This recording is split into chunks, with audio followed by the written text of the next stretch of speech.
In just over 300 episodes here on Off the Podium, for some reason we have never ever spoken to an athlete from the sport of triathlon, but that is being broken today because I am so pumped and excited that we can finally speak to someone from the great sport of triathlon. She is an Olympic athlete from Tokyo, where she competed, funnily enough, in the sport of triathlon and has had an esteemed career throughout the sport. And we are so excited to be able to welcome to Off the Podium today the one, the only Jaz Hedgeland. Jaz, first of all, thank you so much for joining us. It's a pleasure to have you on the show today. Oh, thank you so much for inviting me, Deb.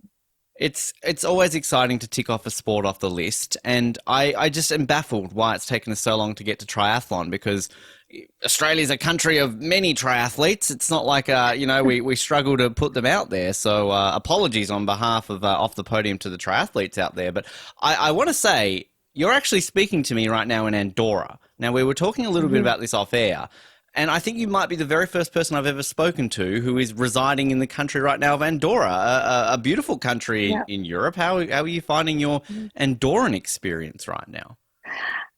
Yeah, it's been amazing. I feel honored to be the first triathlete and the first person residing in Andorra to feature. But yeah, no, I've been here for nearly a week and the country is just beautiful.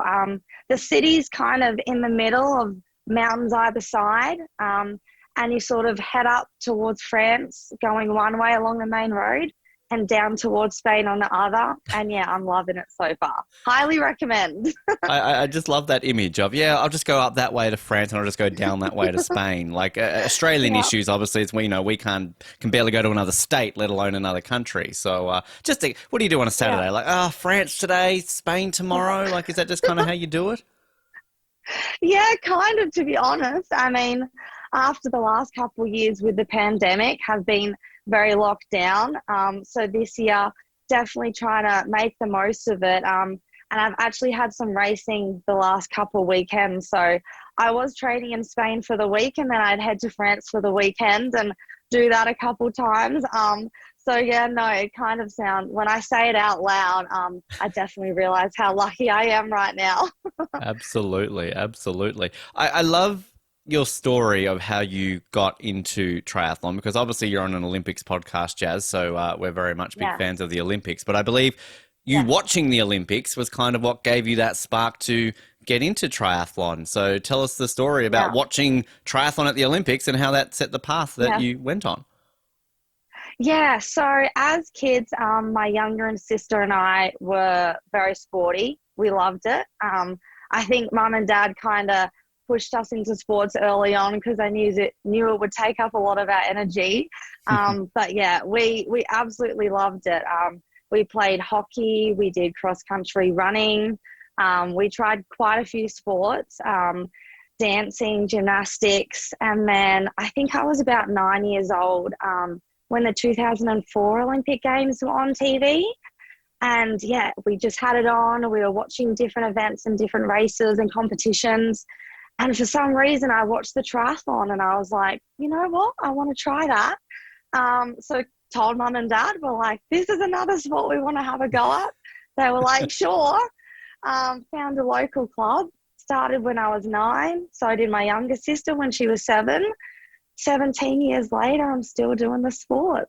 Incredible. Which, I mean, I guess it works Yeah, out well that if you're trying your hand at so many different sports, that you chose a sport that has three different sports basically in one sport, exactly. right?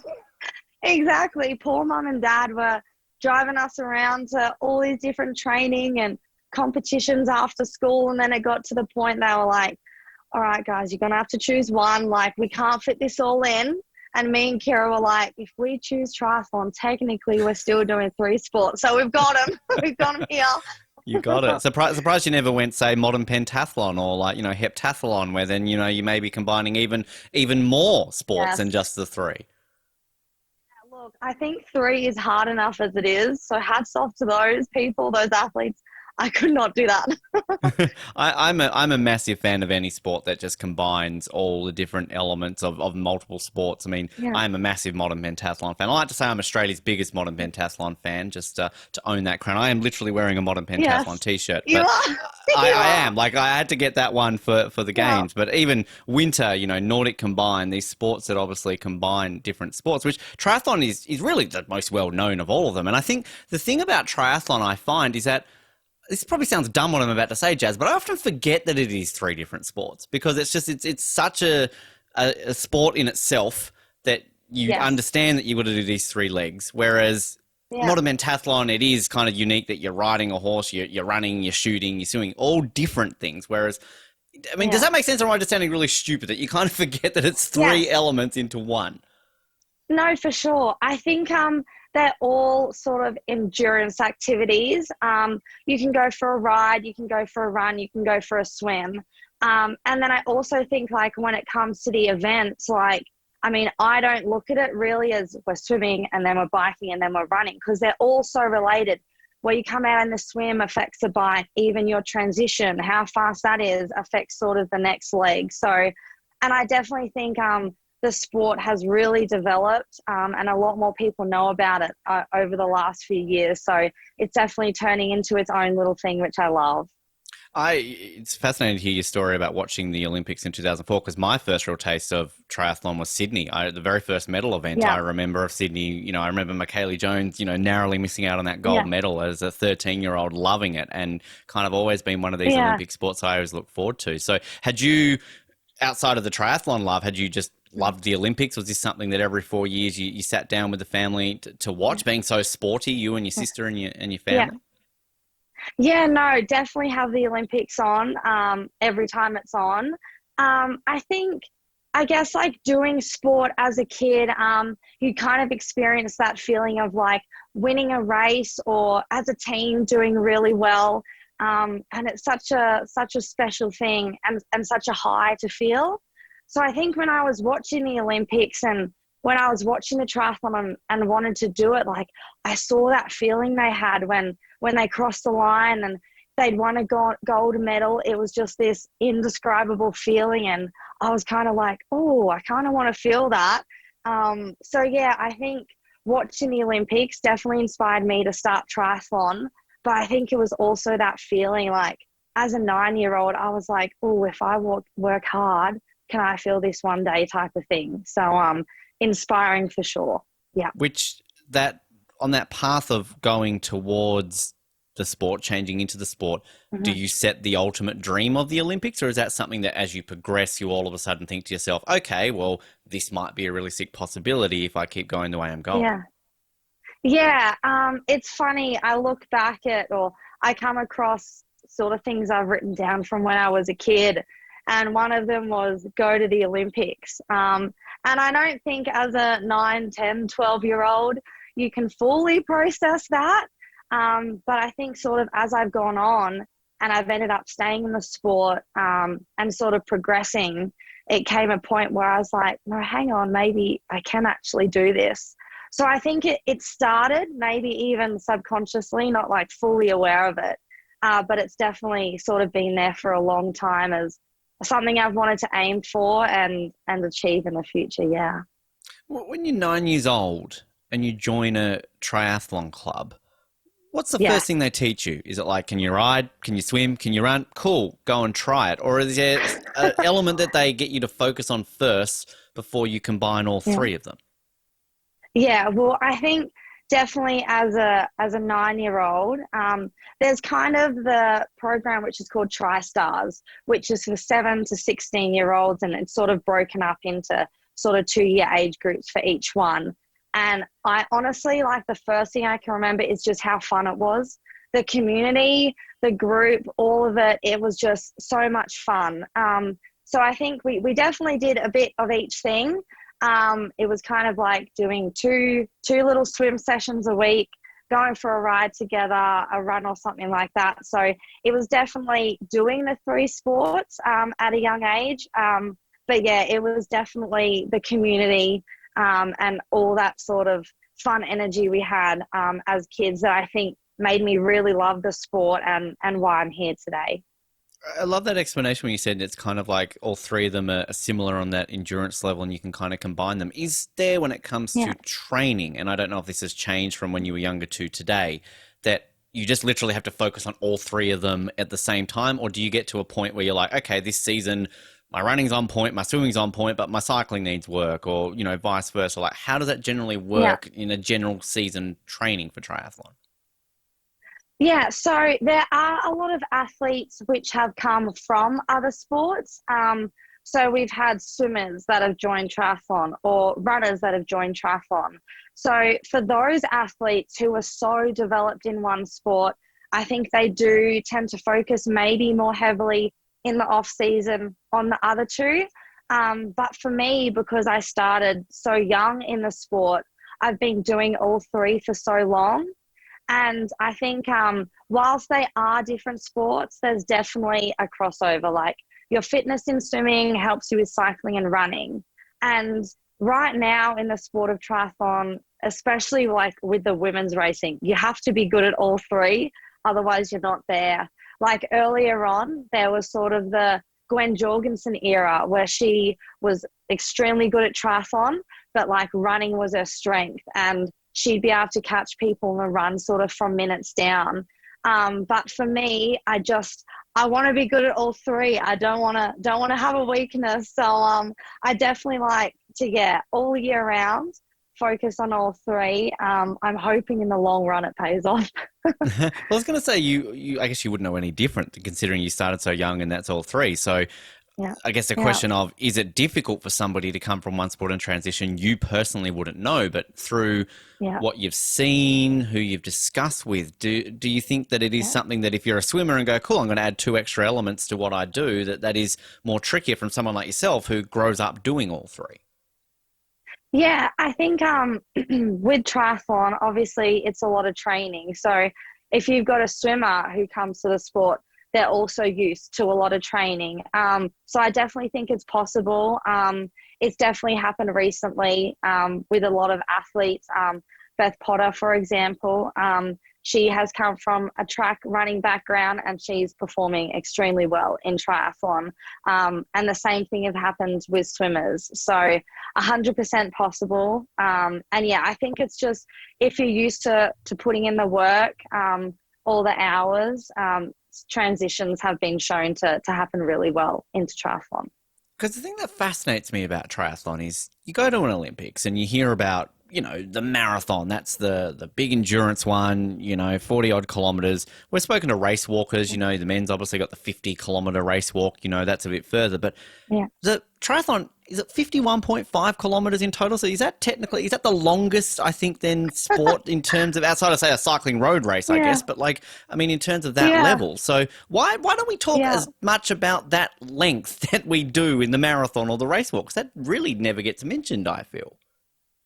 Yeah, no, that's a very good point. Yeah, it's a 1.5 kilometer swim, 40-kilometer bike, and 10-kilometer run.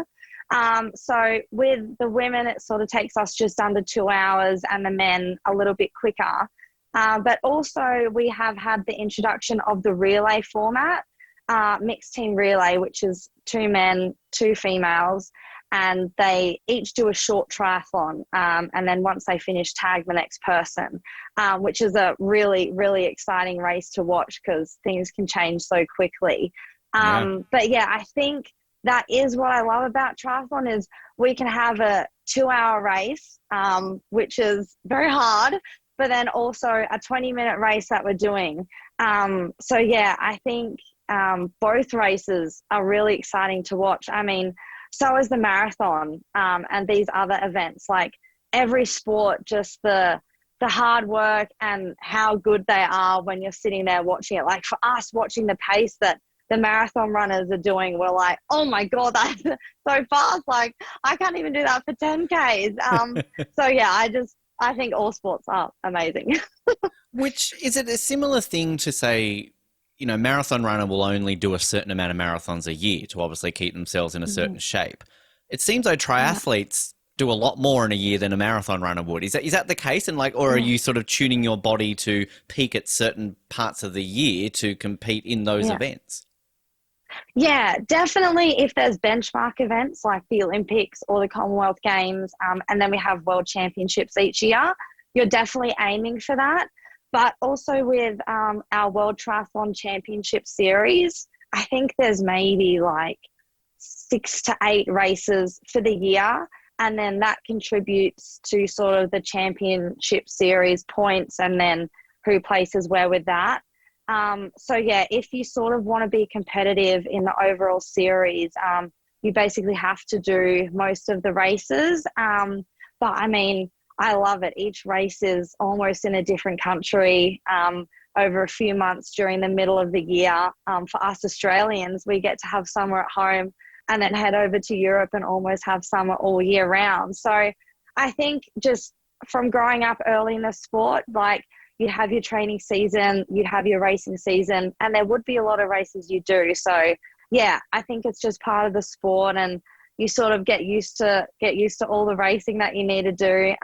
But definitely keeps it fun and interesting, that's for sure. I mean, I definitely sense that passion, Jazz, that you have kind of just talking about it, how Yeah. much you love it, which is great to see, because I sometimes struggle to get off my ass and go for like a 3 kilometer run. And, this is the worst thing in the world. Yet you're basically doing Yeah. 50 kilometers in 3 different, disciplines constantly in a year. So Yeah. maybe I need to use this Yeah. interview as inspiration for me to not be so lazy. Just start off small. I mean, some mornings it's hard for me to get up as well, but just start small and build. But yeah, I think I've kind of always been fascinated with like how much I can learn and teach my body to do a thing. I really enjoyed human biology at school, just learning out how it worked. And I think the challenge of triathlon and trying to get my body to do the best it possibly can over a race in an Olympic Games on one day, that challenge in itself, whilst it's huge, when you sort of do succeed at it, it's extremely rewarding. And because there is 3 sports, because the sport keeps changing, there's constantly so much to learn. So yeah, I think that challenge in itself just consumes me, and I love it. In terms of a regular training week, do you use like Monday for swimming, Tuesday for cycling, Wednesday for running, or is it a case of that each day you try and do all 3 in one day? Like, how do you generally balance training in each of them in a regular week? Yeah, so most days is 2 to 3 training sessions spread out throughout the day. So yeah, almost every day we do a little bit of everything, unless we sort of have a bigger session with one thing. So Mondays we do a swim and a ride. Tuesdays, Wednesdays, Thursdays is swim, bike and run. But say if we have a bigger ride, we'll do a shorter, easier run type of thing. And then a couple of gym sessions as well during the week. So yeah, each day normally has a little bit of everything in it. And in terms of just a race strategy with your coach, do you sit down and go, okay, today we're going to go out and we're going to hard and fast in the swim, we'll tone it back on the bike, and then hard and fast on the run? I mean, does it depend on where you're competing? Like, how do you come up with that idea? Or is it more of a case of you're a specialist in a certain strategy that works for you, if that makes sense? Yeah, so it definitely depends in what races you are doing. Like a local domestic race in Australia, for example, is a lot different, and you would approach it differently to a World Series race where you've got the best in the world there. So sort of for me at this point, with the World Series racing, it's kind of just go hard, swim, bike, run, and see how it goes. Definitely with the women's racing at the moment, the breakaway group that's happening in the swim is holding on and if not gaining time on the bike, and then the podium's coming from there. So it's really crucial to sort of be as close as you can to the front of the pack, the front of the field coming out of the water. So yeah, it's very much just swimming, riding and running as best as I can at the moment. no real strategy there. It's pretty straightforward. Do you ever get into a race sometimes and there'll be one girl who, you'll go like, they're just really good at swimming, but they suck on the bike, or I've got them on the next two. Like, I mean, because I'm sure there are times when sometimes you just go, wow, they're out in the lead, but they're really shit at the other two, so I'm all right. Not gonna lie, definitely if you've got cyclists in your group, which are really strong, but maybe they're not as good as running, you're like, all right, this is good. This is good. We can work with them on the bike, but then I've got them on the run. But to be honest, like with triathlon, the courses are so different. Some can be hilly, some can be technical. It can be cold, it can be hot. So you really can't count anyone out with any race because all the situations are so different. You really just got to be prepared for anything, I think.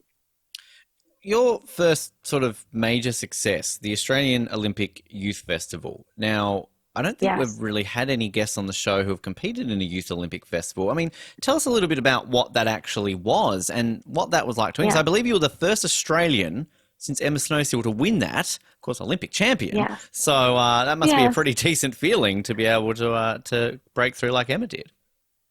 Oh, no, for sure. I do remember after I did win that race, someone told me that Snowy was the last one to do that, and obviously she went on to win Olympic gold. So I was like, all right, this isn't a bad Good spot track to record. Be. Yeah, I like it. But yeah, that Australian Youth Olympic Festival was my first experience as like having this team kind of thing.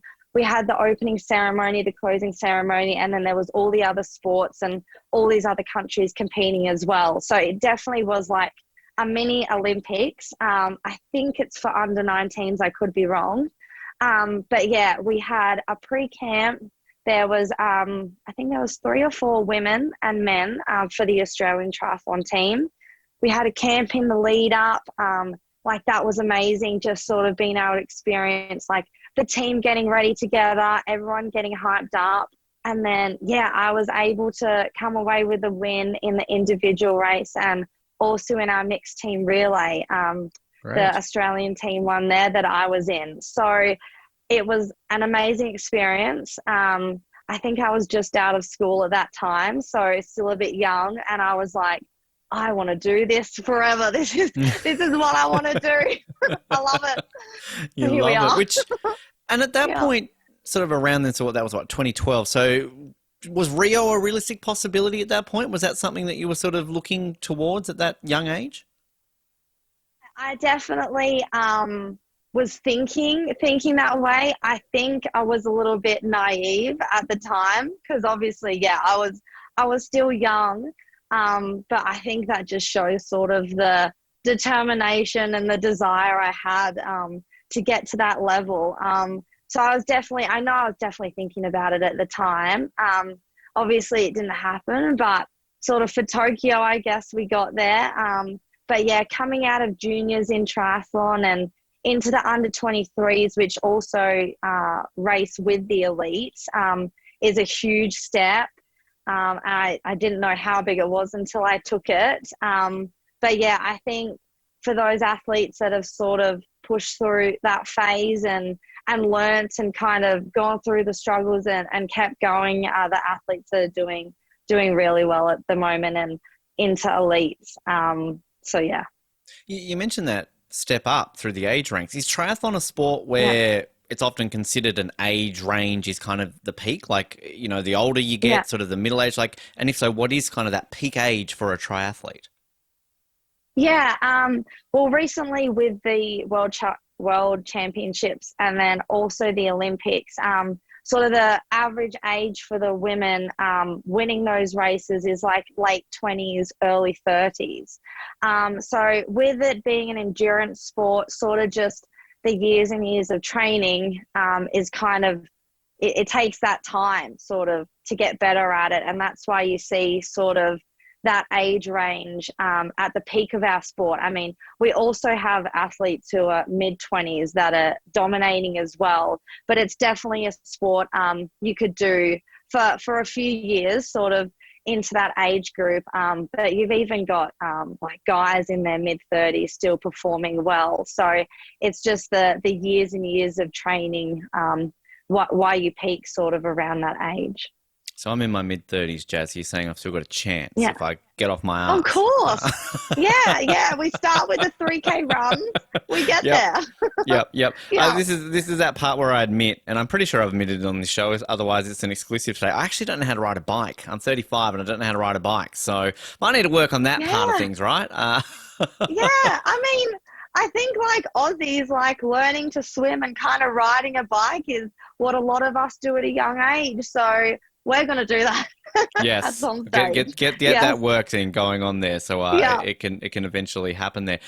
Through that sort of age range, you know, getting success along the way, and we'll obviously talk about what happened in the lead up to 2016 in a moment. But I'm reading here on one of your bios about in 2015 competing in Tasmania. Now I'm Tasmanian. I'm in Tasmania. Yeah. Talk to me about competing in Tasmania, Jaz. I always get pumped and excited when I can have this question to one of our guests on the show. I love Tasmania, firstly. Correct answer. I went for a holiday there last year for a couple of weeks with my partner, and we just drove around, and beautiful state. We absolutely loved it, firstly. And then also, yes, competing in Tasmania. Got to say, the water is a little bit cold, so not a huge fan. But luckily, we get to wear wetsuits if the water is below 20 degrees.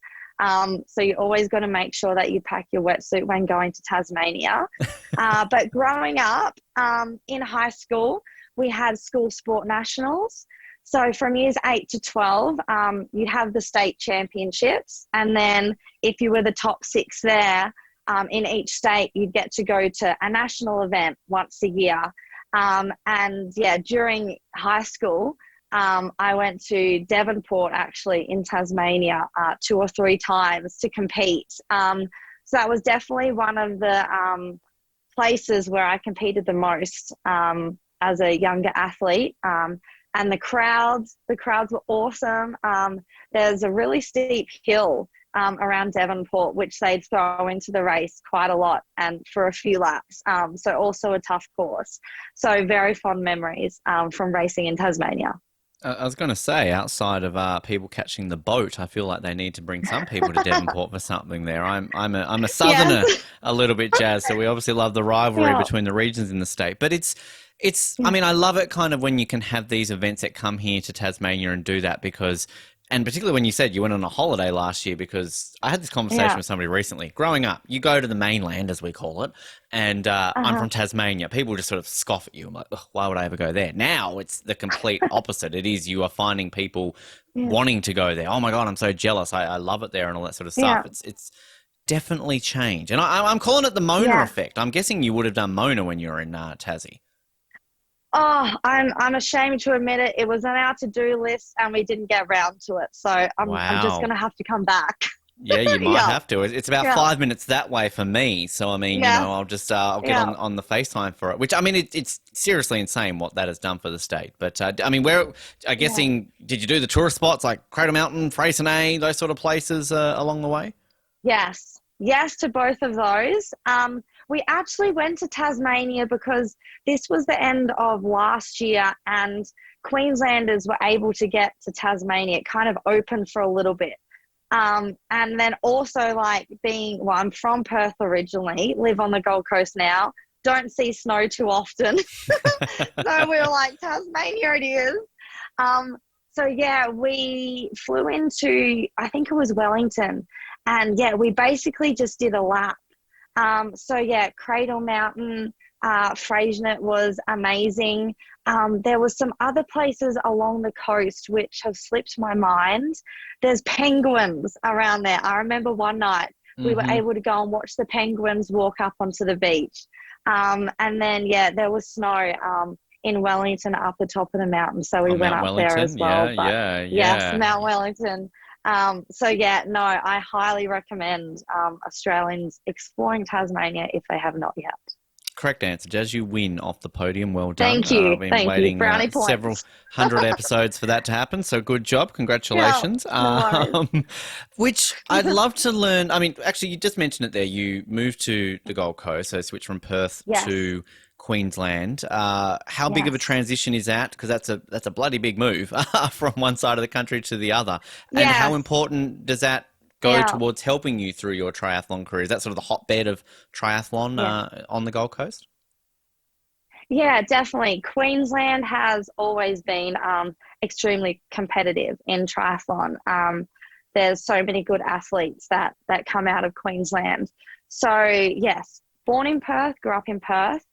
When I first started triathlons at 9, the squad I joined was coached by Stuart Durham, who's still coaching today. And he took me to my first Junior World Championships. I made the team with him as my coach. I finished 4th there. That was in London in 2013. And I remember feeling so devastated with 4th. Like, my full focus was just to go there and win. And yeah, I was so devastated afterwards. Mind you, I wasn't that far off. I think I was like 35 seconds off first or something, so we were close. But at the time, I was kind of like the oldest in our squad in Perth, and I thought like this was the time to kind of make a move to another coach and see where I can go sort of in the next levels. So at the time, Dan Atkins was a National Talent Academy coach. This is back when we had the program, and each coach would kind of look over 2 states. And it was a development program for the younger athletes. So he'd kind of been overseeing the athletes in Perth at the time. And yeah, that's kind of when I decided to move to Dan as my full-time coach. So this was in Perth.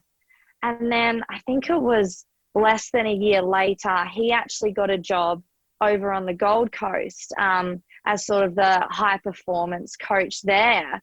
So I remember he pulled me aside. We were actually at the airport. We were coming back from a race, and he was like, I just want to let you know I've applied for this job. Obviously, if I get it, it would mean me moving to Queensland. And obviously, he was trying to get it, so I wanted him to get it. But at the same time, I was like, oh my goodness, Queensland is so far away. I think I was 17 at the time. Yeah. So yeah, he got the job, and I ended up moving from Perth to the Gold Coast, which is literally the other side of the country, when I was 18 years old. And this was a few months before the Junior World Championships the following year in 2014. So at the time, it was kind of like, I need to be with Dan with the rest of the lead up into Junior Worlds. And after that, I'll kind of decide if I sort of need to stay over here. And the training was great over there. The weather as well, it doesn't get as cold as Perth does. So that was a bit easier to get up in the mornings, not having to rug up as much. But yeah, I absolutely loved the environment over on the Gold Coast. So that became my home after that. How did the parents feel about that, of moving, as you say, literally to the other side of the country? Did your sister Yeah, not eventually follow yeah. as well? She did. She did. So at the time, she was still in school when I moved over. So she stayed at home for another year before joining me. But it's quite funny. I remember when Dan told me like he was going to get the job, he's like, so, obviously let your family know, like talk to them. And like, I kind of knew that the best position for me to be was to move over with him at that time. And I remember I was so worried to tell mum and dad, because we're such a strong family unit. We did so much together, and I didn't want to leave them. So I remember just like at sort of dinner time when mum was cooking, I'd start asking her questions, because I was like, oh, I'm going to have to do this soon. So I just subtly sort of try and learn stuff. And then, yeah, eventually, obviously, I told them. And while sort of they were sad that obviously I needed to move, and it was sort of 2 flights away, a whole day travel away, they knew that this is what I wanted to do, and they were extremely supportive of it. So yeah, it was definitely very hard. But I feel like I learned so many things. and yeah, that was a huge learning curve when I moved across, for sure. It's an interesting point you make about that day's travel, because I don't know if Yeah. it still holds that status of what Perth being the most isolated, like capital city or like major city in the world, which it's, I've been to Perth Yeah. once and it does kind of feel that way. It's a great city. I love Yeah. Perth, but I guess Yeah. Tasmania you feel isolated. But I mean, we're only an hour from Melbourne, Yeah. 2 hours from Sydney. You know, we're lucky we can be in Yeah. these places quickly. So it's obviously Yeah. a big distance at such a young age, but you're pursuing your passion. So, I Yeah. mean, ultimately, it's Yeah. going to be worth it. Yes, yes, no, hopefully. But yeah, I think there's a lot of desert sort of between Perth Hmm. and all the other main cities over here. Maybe that's what it is. But yeah, normally I sort of need to go via Sydney or via Melbourne to then get to Perth. Obviously, there's a time difference as well. So Yes. yeah, a trip to Sydney, sorry, will take me a couple of hours, whereas Perth, it's almost the whole day. But I mean, I absolutely love it there. My partner and also my sister's partner hadn't been to Perth before they met us. So we Wow. dragged them over there one time for Christmas and they absolutely love it. So not biased here. We've got some Well, good feedback for it Perth. is, as I said, been there once, and it was sort of, Yeah, it just happened on a whim. There were good flights. I had a friend there. Why not? Never been there, and absolutely loved it. It yeah, was just one of those yeah, places where I was like, wow, okay, this is Perth, and you know, yeah, yeah. very, very beautiful part of the country. I do have to say, your football supporters are very passionate, which is a word. Yeah, But yeah. I mean, look. I'm going to ask you, are you an Eagles or a Dockers girl? And because I've got to be careful, I guess, how Yeah. I finish my next sentence. Yes, yes. So I'll admit I'm not huge into the football, but when I was at her home, Dockers supporter, it Okay, was. good. All right. I'm glad you said that, Yes. because I was going to say I Okay. like the Dockers.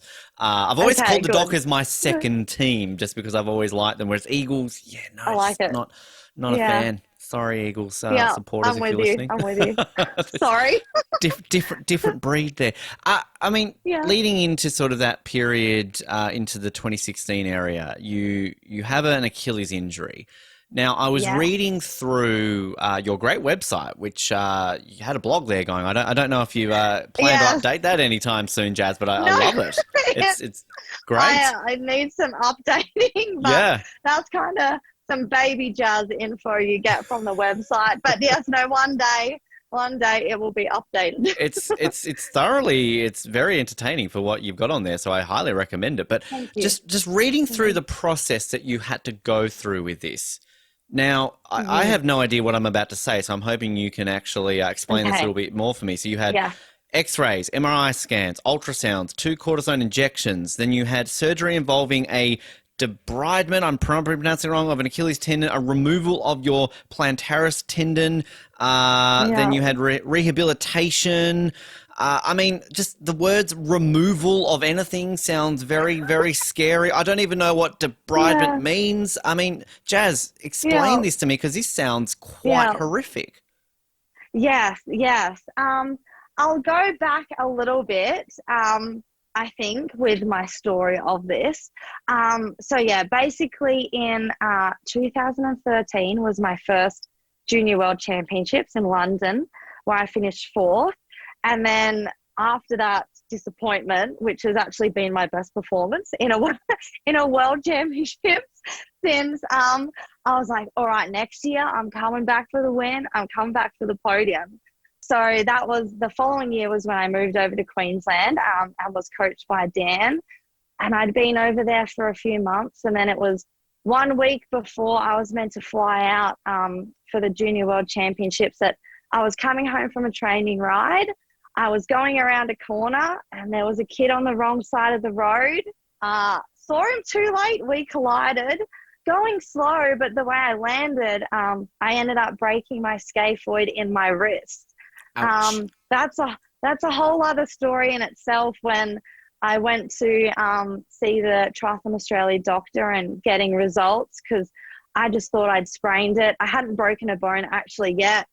I was like, it's fine, it's just a bit sore. I went swimming and then I was like, Dan, this is kind of starting to hurt. So went in and got some scans, found out it was broken. And I was like to the doctor, oh, well, I'm going to the world champs next week. So what do I need to do? And he was like, Jaz, you're not going. And my whole world came crashing down. I had to actually go into Brisbane to see the doctor and get the scans. And I remember walking outside and calling mum and dad, and I was just in a total mess. I'd moved over all in preparation for this junior world champs, and now I wasn't going for something that was kind of out of my control. And I was like, all right, like eventually I was like, all right, this is okay. There's next year, you know? So then started back training, had done all the rehab with my wrist. And then, yeah, I sort of was starting to get this feeling in my Achilles, which I knew wasn't good. I was still young at the time. Pain, I was like, you can just push through it type of thing. So I kind of kept going. I kind of just thought it'd be okay. And then obviously was hanging around, and it sort of kept coming with running. And I was like, okay, maybe this isn't okay. So sort of started seeing doctors and physios who were working with Triathlon Australia at the time. And yeah, basically what ended up happening was my plantaris tendon, which actually not everybody has. Apparently we don't need it anymore. Really? But mine was causing, don't need it anymore. Okay. Mine was causing me pain, unfortunately. So yeah, basically what happened was it was quite close in proximity to my Achilles. And it was kind of just rubbing each time I ran, causing some inflammation. That wasn't the only reason. I believe with injuries, there's always more than one thing kind of going wrong at the time for it to occur. So in combination with lots of running, probably a bit much too hard of running, this inflammation was caused in the sheath of my Achilles. So the actual tendon was okay. Because when you mess up your Achilles tendon, it can be quite bad, but it was the sheath. So sort of like the skin. If you think of a sausage, just that outer layer was sort of inflamed because of the rubbing. So at first we sort of tried a cortisone injection into the area. That would kind of help for a few weeks, and then it'd get sore again. So then tried again with another cortisone, but you can only have so many in the one muscle because it can sort of weaken it over time. So right. After those cortisone injections didn't work, some time off didn't work, I ended up needing to go to surgery. That was kind of like the next thing. Obviously, we tried holding off on that because surgery is so invasive. But yeah, at the time, we didn't know my plantaris tendon was rubbing. So I've gone into surgery thinking like they're just going to break up, which is, debridement, exactly as you said it. Debridement of the Achilles okay. sort of I'm break. terrible at pronunciation usually, Jaz, so thank you for making me feel good there. Yeah. Just breaking up that muscle, the inflammation basically. And then I woke up from that and they were like, oh, and we've also removed your plantaris tendon. You don't need it, so it's fine. So I was like, okay. I'm glad they led with that bit afterwards. By the way, we removed this. You're like, what? Yeah. Like, what? Thanks for that. Coming through here. Yeah. But I was like, if it helps, all good. Sure, wow. So yeah, in a boot with crutches for a while after that, and then lost the crutches, still in a boot. And yeah, it took me like sort of 8 months to get back to normal running again. So yeah, as a young athlete, still young person still, it was very, very difficult time because also with that, I sort of wasn't able to compete to try and go to the world championships that year. So yeah, a lot of difficult times, which were sort of kind of spread out. I guess that it almost felt like there was just something each year that was sort of holding me back type of thing, giving me a hurdle to go over. But yeah, I learned a lot in those years, that's for sure. I mean, it's always through adversity that you learn these things and it helps you sort of towards these goals. You talked about sort of writing down things as a 12-year-old. I mean, were you writing down things and kind of through all of this you were going through, that goal of an Olympics, was that still something that you were sort of striving to, world championships, things like that? Yeah. And is that kind of what helped you get through those moments? Yeah, absolutely. I think like athletes getting injuries, it's just like a known thing. Like it's just going to happen. You can absolutely try your best. There are for sure athletes that sort of get through without injuries, but it's like extremely unlikely. The longer you're doing a sport, when you're at that level of trying so hard and on the edge all the time from sort of pushing and going there, like it's bound to happen. So when I was young, with my wrist 1 year and then my Achilles the next, I certainly struggled a lot. At the time, because I'd moved over to Queensland, I was living in an apartment by myself. My family was my sister, my mum and dad were still over in Perth. So that was definitely a really hard time. I ended up sort of getting depression during that phase, which sort of I didn't realize at the time. I hadn't really had experience with depression. And then sort of I went to see a doctor and I thought there was something physical wrong. So like my Achilles was happening. I was coming back training. I'd missed both the world championships because of my wrist and then this. And I sort of got back into training, but nothing was really going great. I didn't really see like the performance in training that I had been doing. And I sort of didn't really know why. Like I was having blood tests. I was like, oh, maybe my iron's low or something physical is going on. And then I went and saw the doctor and he was kind of like, all your blood tests have sort of come back okay. And I was like, oh, well, that's weird. Like, wonder what it could be. And then he sort of started asking me questions about my mood and sort of how I was feeling day to day. And it wasn't really until then where he was saying like, how's your mood? And I was like, oh, well, I'm pretty sad most of the time, to be honest. And he's like, what about in the mornings? And I was like, yeah, sometimes it's hard to get out of bed. And then he's asking about my appetite. And I was like, yeah, no, I guess like maybe I've been struggling to eat a little bit, but like it's fine.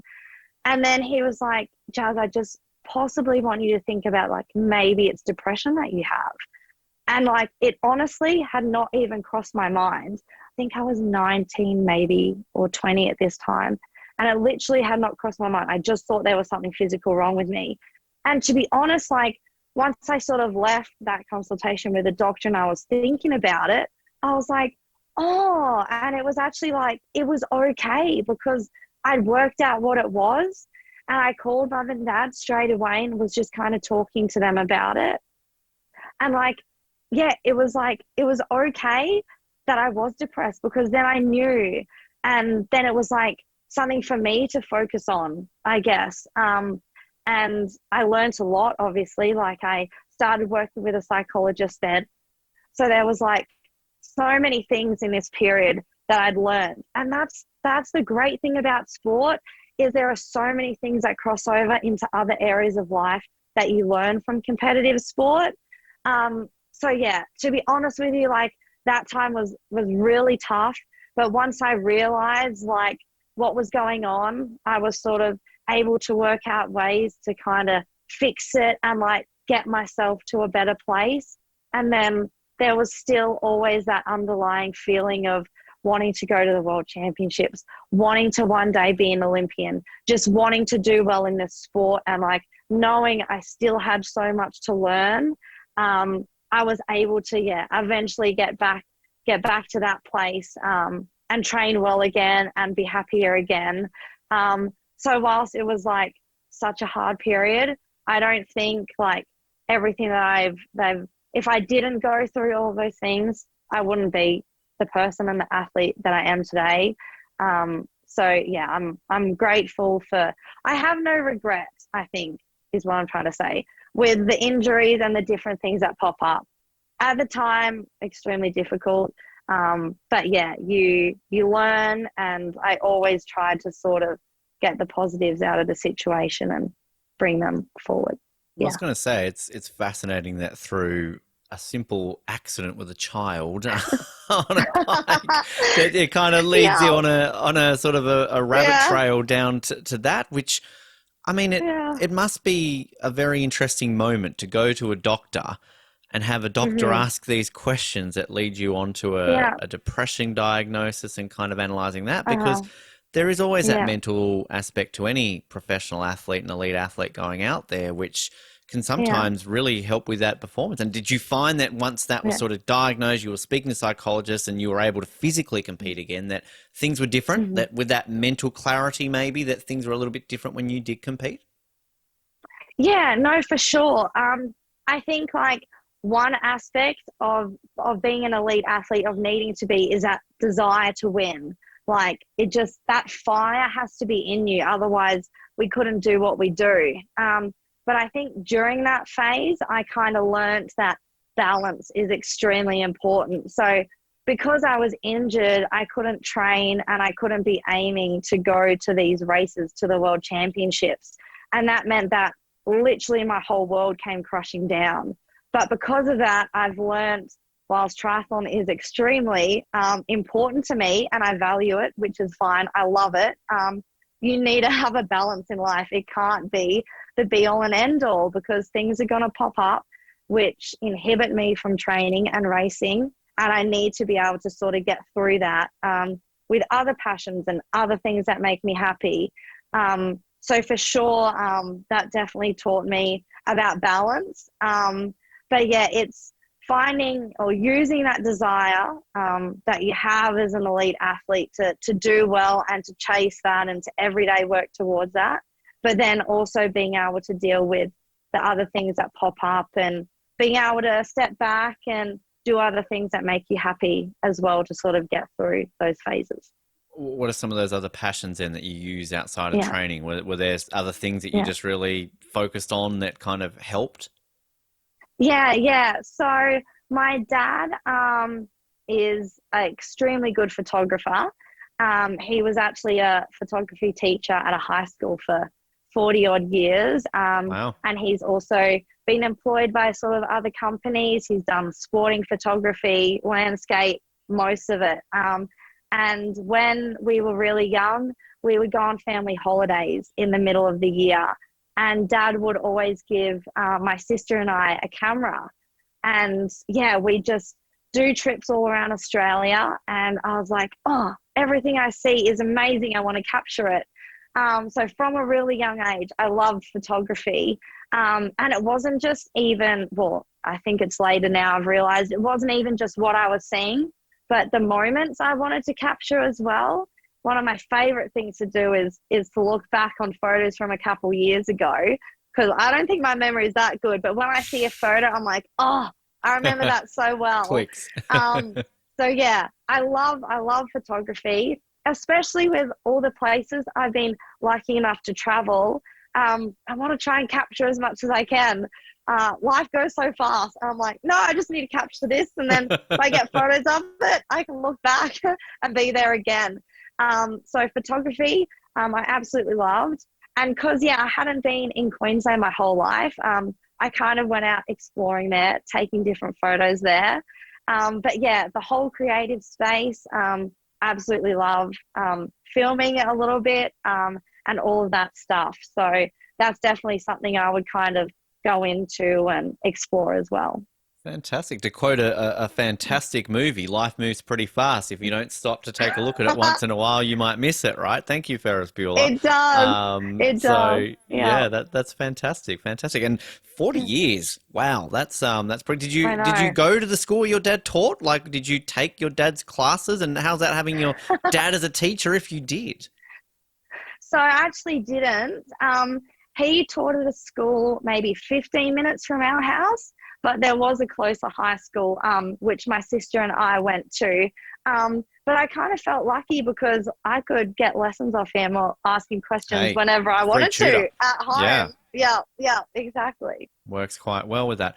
I want to talk Yeah, about Tokyo, obviously, and the yeah, two sides to that, because obviously the dream of qualifying for Olympics mm, is achieved, but it wasn't a simple yeah. case of qualifying, you're in, right? Was it? I mean, let's talk No, about that side of it first before we talk about the feelings of yeah. qualifying, because I mean, this Uh, in itself is an interesting story to what it took for you to actually just even get that ticket to go to Tokyo.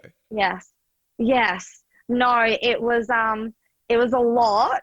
I don't really know the right words to describe it besides it was a lot. Um, so yeah, I had obviously the dream of becoming an Olympian.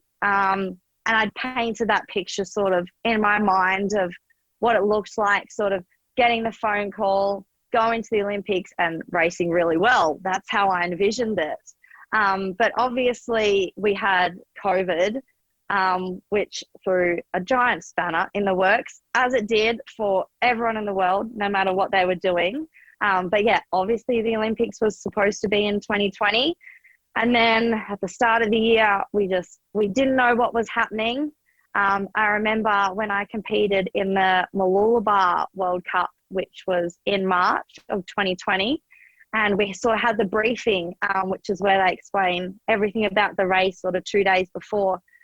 And there was one lady who said, just wanting to let you guys know, like, we're pretty sure the race is going to go ahead, but like it might be affected sort of by this like COVID thing that's going on. And at the time I was like, this is a lot of us, we were like, this is in a different country. Like, it's not coming to Australia. It's fine. It's fine. Yep. And then surely enough, that was the last race that I did for 2020.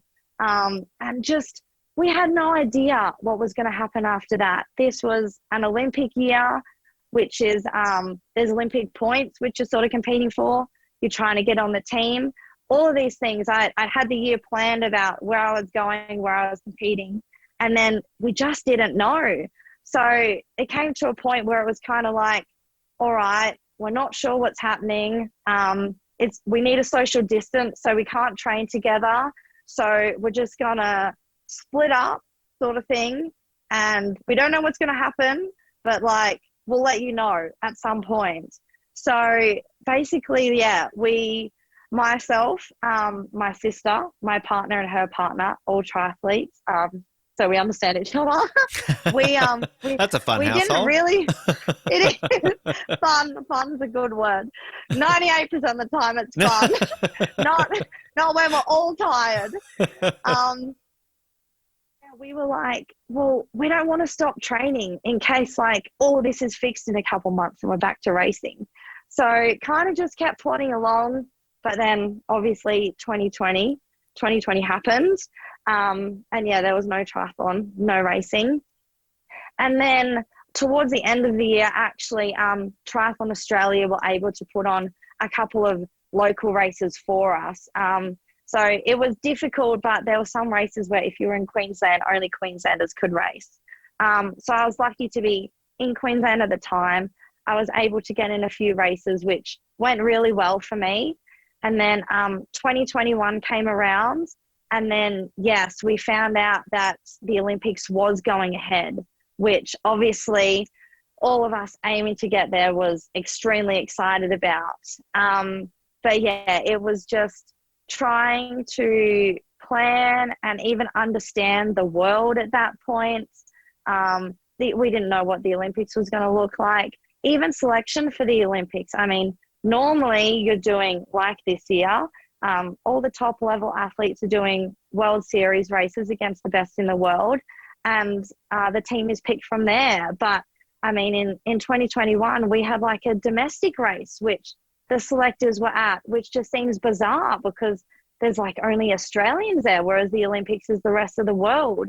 So, but like, we just had to roll with it. Like, we had no other option. And then sort of in May, there was a race which was put on in Yokohama in Japan, which was like the first international one in so long.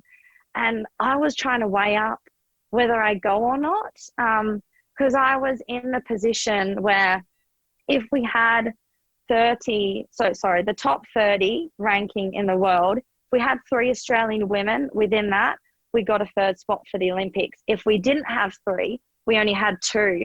And it just so happened that after 2019, where I kind of had some breakthrough performances, my ranking sort of improved just before the world went on hold.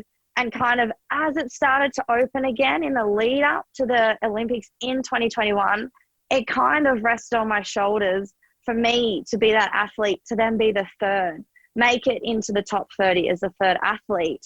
And like at the time, I was also trying to get a spot on the Olympic team. So I had to perform for myself anyway to sort of get a spot.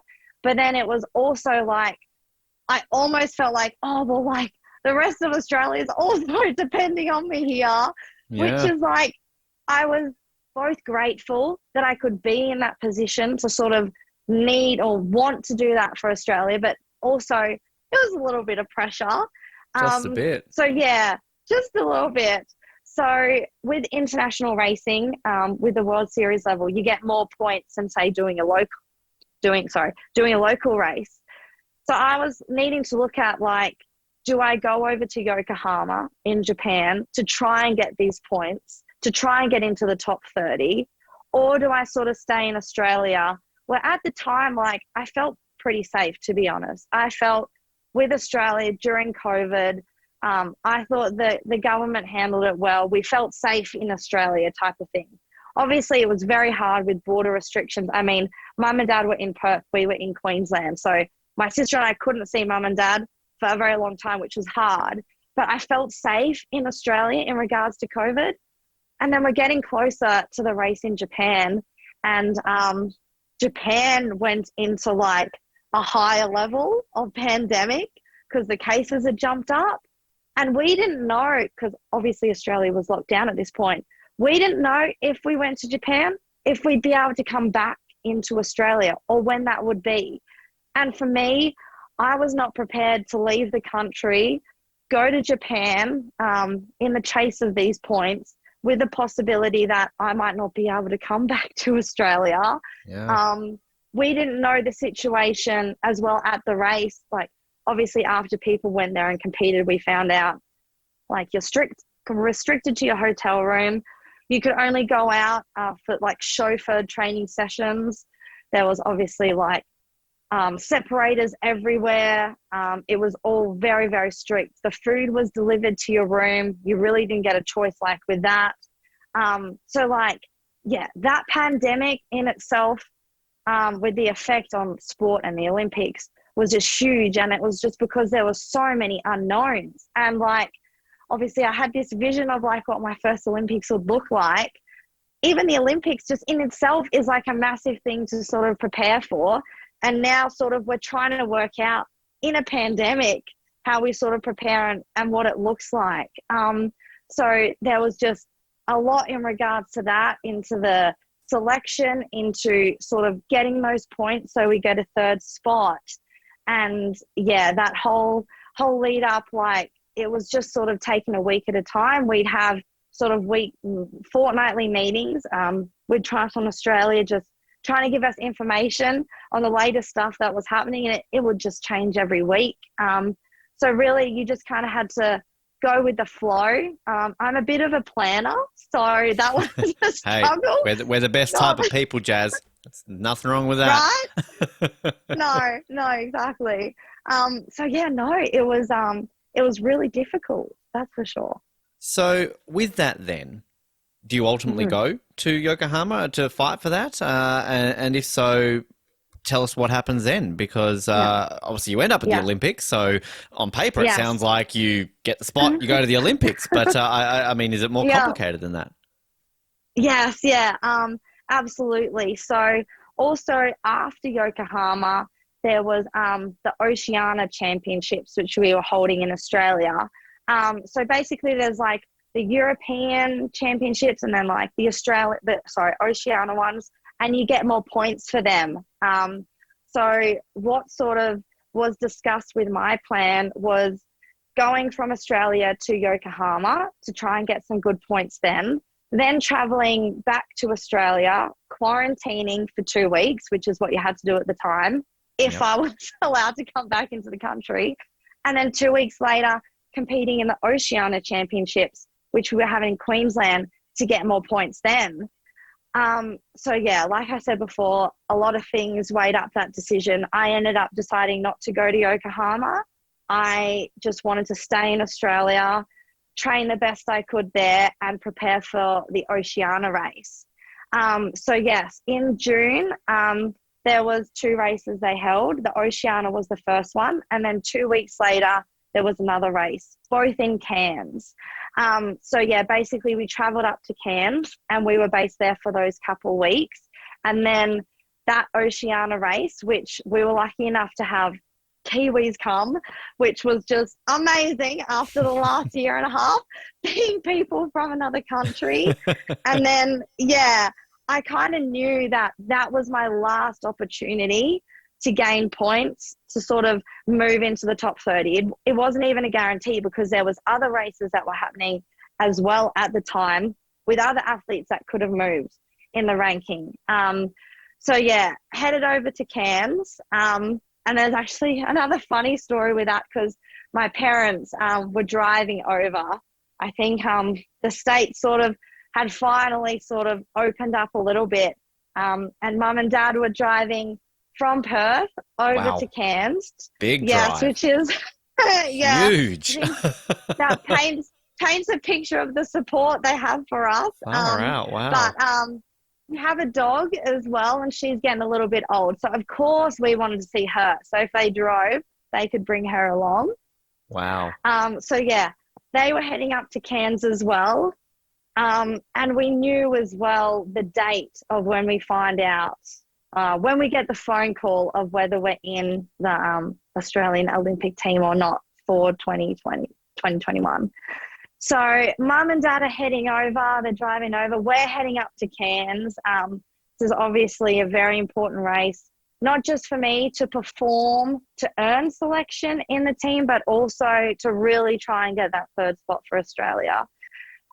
So we've headed up to Cairns. We've got a bit of training there before the first race. Mum and dad are driving over. And there was actually a problem with the car, the truck that mum and dad drive. Dad's bought this truck. It used to be used in the mines. He's pulled everything out that's on the inside, decked it out with a bed, kitchen, all of it. So it's basically like a four-wheel drive caravan, Nice. which they were driving over. So there was one part that wasn't quite working. Dad definitely told me the name of it, but I'm not good with cars, so I can't remember what it was. So they had to quickly go back to Perth because this part's hard to get. I love how you say quickly go back to Perth. I hope they weren't like in Alice Springs or something like that. Like, you know, I hope they were kind of close. Yeah, no, closer than that. But then they went back, they kept driving, and actually just after they passed through Alice Springs, mum and dad just were doing the normal, having dinner, I think they were. And because it's a truck, there was like a ladder, just a little footstep ladder to get up into there.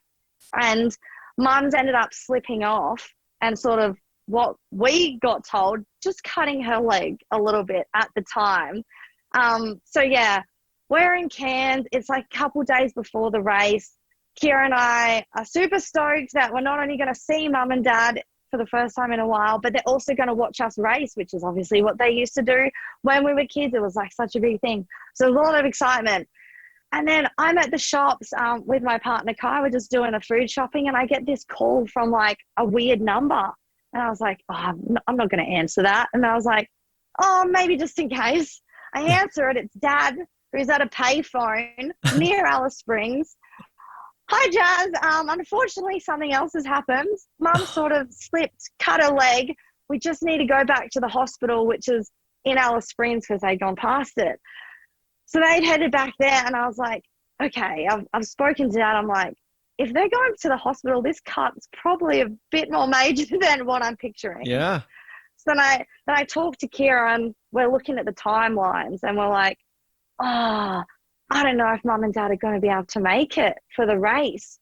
And then I was kind of like, I would rather them be here when I get the phone call about the Olympics, whether I'm in the team or not. So I was like, it's going to be okay. It's going to be okay. So they ended up going to the hospital. She had something like, I don't know, 15 stitches in her leg. Like it was a gas. Not just Dad a cut. said, no. Dad later told us he could see the bone, and we were like, okay, you left out that detail the first time. So anyway. I don't know if you needed to hear that, though, in the lead up to maybe the most important race of your life. So thanks, Dad, maybe. That was probably a good idea. And normally they definitely try and hold back information, but we were definitely pressing. We were like, we need to know what's happening. We need to know when you're seeing you. Anyway, surgery went well. But then at the same time, we had the race. Mum and Dad weren't able to get there. We had the race, and I was able to take the win. I'd planned the race out in my head so many times. I needed to have a good swim. I needed to be on that front pack on the bike. I needed to conserve as much energy as I could to then put in the best 10K I could, ultimately to win the race. And it was just one of those days where it was a good day. Things went to plan, and I was so grateful. I crossed that line, winning, knowing I'd gained maximum points I could to get into the top 30, and relief, exhaustion just flooded me. So I was so happy. I could not only put in a good performance for me, but also able to deal with that pressure of basically the rest of Australia, the weight on my shoulders, to perform for them, and like allowing another spot for another Australian woman to compete at the Olympics. So that was a huge thing. I was glad that I could achieve that. And then it was only a few days later that we were actually getting the phone call about whether we were in the team or not. So the timing was actually pretty funny, because by the time Mum had actually gone in for surgery, it was the same day we were getting the phone call, whether we were in the team or not. So we knew the time we were getting this phone call. We knew the day. The night before, I couldn't sleep. I was just replaying this over and over in my head, just them saying, like, you've made it. You're in the team. But, I mean, to be honest, like, I still was not certain at this time. Like, this whole process with the Olympics and gaining selection was so different to anything else. I hadn't raced internationally in so long, along with, like, most other Australians, and I really did not know what I was going to hear on this phone call. So we had a session, because it was about midday that we found out. And I'm in the change rooms after swimming, and my phone's ringing, and it's the high performance director. And I'm like, oh my God, this Here we is go. it. I'm sweating. I'm freaking out. And I haven't known what to do, because I was in a change room. So I've just kind of walked out the front of the pool and gone around the side of the building, and I'm like, hello. He started talking, and then kept it very professional, just kept it straight to the point, because obviously he had a lot of phone calls to make. And honestly, I can't even remember the exact words, but it was something like, you are being nominated to be on the Olympic team for selection this year. My heart, like, I couldn't even hardly hear him, because my heartbeat was just in my ears. And I just remember being like, okay. That's all I could say. I was like, okay. And then kind of said like a few more things about what was coming up after that. And then I got off the phone, and I've looked over to the car park, and my partner's standing there, and I've just like kind of nodded, and I just like burst out into tears, and tires run over, and he's just giving me the biggest hug. And then my sister's come out, and she's seen me. So like, I've had my partner there, I've had my boyfriend there during like this moment, which I have envisioned for so long. And I was just, oh my God, it was honestly like one of the best moments, because yeah, from 9, I'd like pictured this. Amazing. And just like, amazing. And then we've gotten in the car, and Mum's like in the surgery at that point. And obviously they knew what time we were getting the phone call. So Dad's messaged me, and he's like, have you heard yet? And I was like, I can't tell Dad without Mum being there. Like, I need to tell him at the same time. So I've messaged Dad, and I've been like, oh, there's just been like some delays. As if there's delays with a phone call like this. So now I was like, just let me know when Mum's awake. So then anyway, I was like an hour or so later. It felt like forever. Dad's kind of message, and he's like, Mum's awake. And then I'm with my sister back at our place we were staying. And I've just FaceTimed him straight away. And he's kind of like, shh, like, we're in a room with like other people, like Mum's in recovery, like we can't really talk right now, because Dad thinks I haven't got the call. And I was like, no, Dad, like we really need to talk to you right now. Like, is Mum there? And he's like, yeah, she's just sort of coming back from the anesthetic. And I was like, can we just quickly talk to you both? So Mum and Dad had the phone there on FaceTime. Mum is literally just coming back to. My first questions are, Mum, like, are you okay? How are you feeling? And she's like, have you got the phone call? Have you got the phone call? The Just first tell team us. has come to tell us. And I was just like, yes, I got the phone call, and yes, I'm going. And poor Mum's just trying to come to, and then she's Wow. got this information. Pretty sure her heart rate isn't supposed to be that high right now. But oh my God, it was just so beautiful. Like, obviously I pictured them being there, but like this was just, it was just perfect. It was really, really great. So I think up until that moment, everything had kind of been going to plan, which was, it was really nice after the last sort of year and a half we'd had. Which, I mean, obviously I want to talk about what happened then, but like, just again, going back Yes. to that 9-year-old watching the Olympics Yeah. there. I mean, Yeah. I'm 35, Jazz, and I'm hoping that one day that I might achieve that. But I mean, I can't imagine just everything that goes into that moment. As you said, you've been dreaming for Yeah. that. You've got your family there, everything along those lines. I mean, just Yeah. Yeah. absolutely incredible to be able to experience that. Yeah. Yeah. It was crazy because it was something I dreamed of, and it was a goal that was pretty lofty. It was pretty hard. There's been 100% moments where I did not think I could do it. Like, just one thing would go wrong, another thing would go wrong. And I was like, I don't know if I could do it. But like deep down, like I knew it was still there, but there was those hard moments where I was like, I don't know. So then when that moment like finally came, it was for sure one of the best moments of my life so far. Now, I want a two-pronged section to this part of your Olympic experience, because obviously I know Yeah. there's not necessarily the best side of things, but then I want Yeah. to hope there's at least some positive side of things, which I'll get to. But from that phone Yeah. call on then through to the race, obviously wasn't quite a Yes. straightforward situation. There were No. No. appeals and injuries, and then the race itself, you obviously Yeah.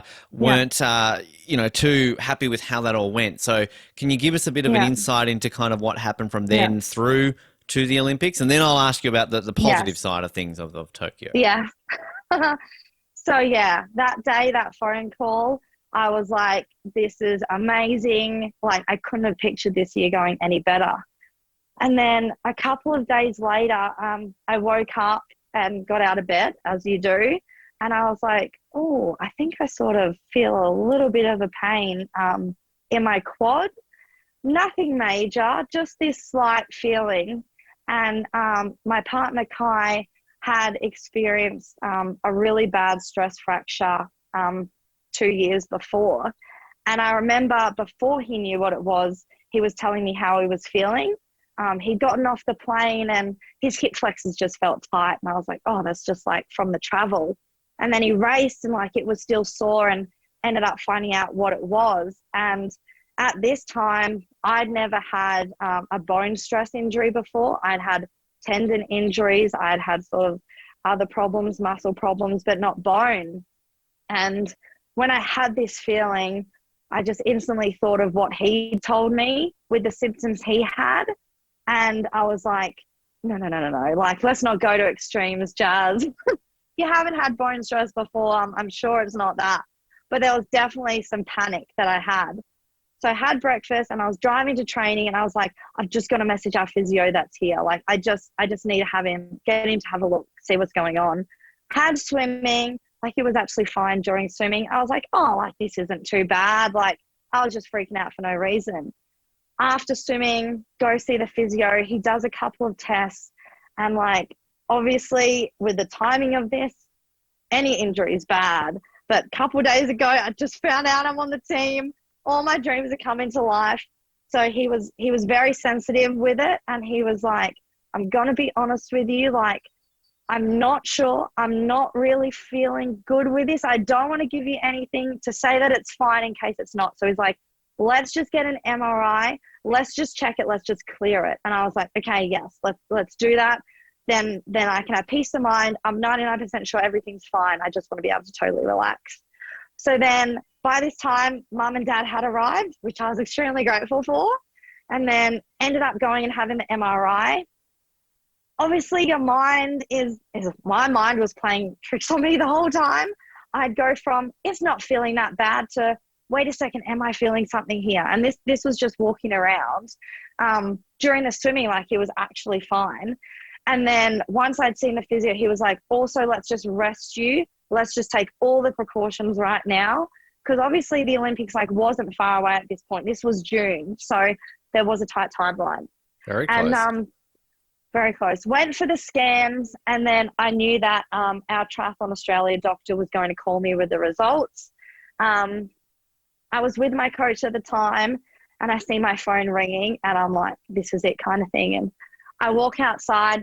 He came with me, actually, and my doctor has told me that you have a grade 1 stress reaction in your femur.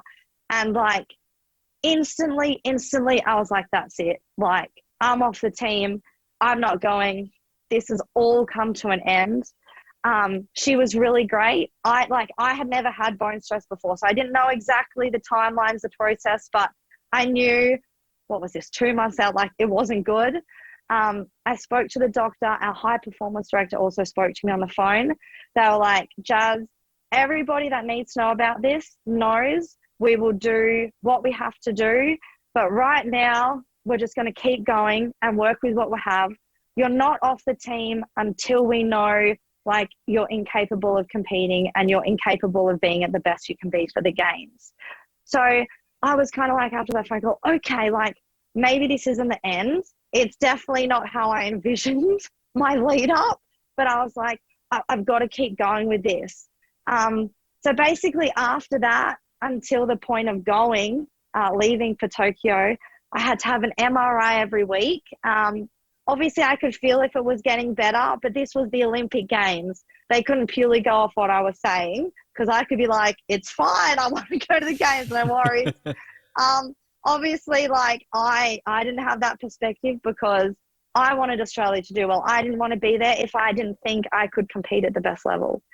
So every week on a Wednesday afternoon, I would go in for an MRI, and they would check if it had shrunk, if it had stayed the same, if it had grown. I saw my doctor every week, had to let her know how I was feeling. So even just that, every week I was going to this scan, and I was like, I feel like it's getting better. I haven't felt it, but could it be getting worse? Like, I don't know. So that was a slightly stressful time.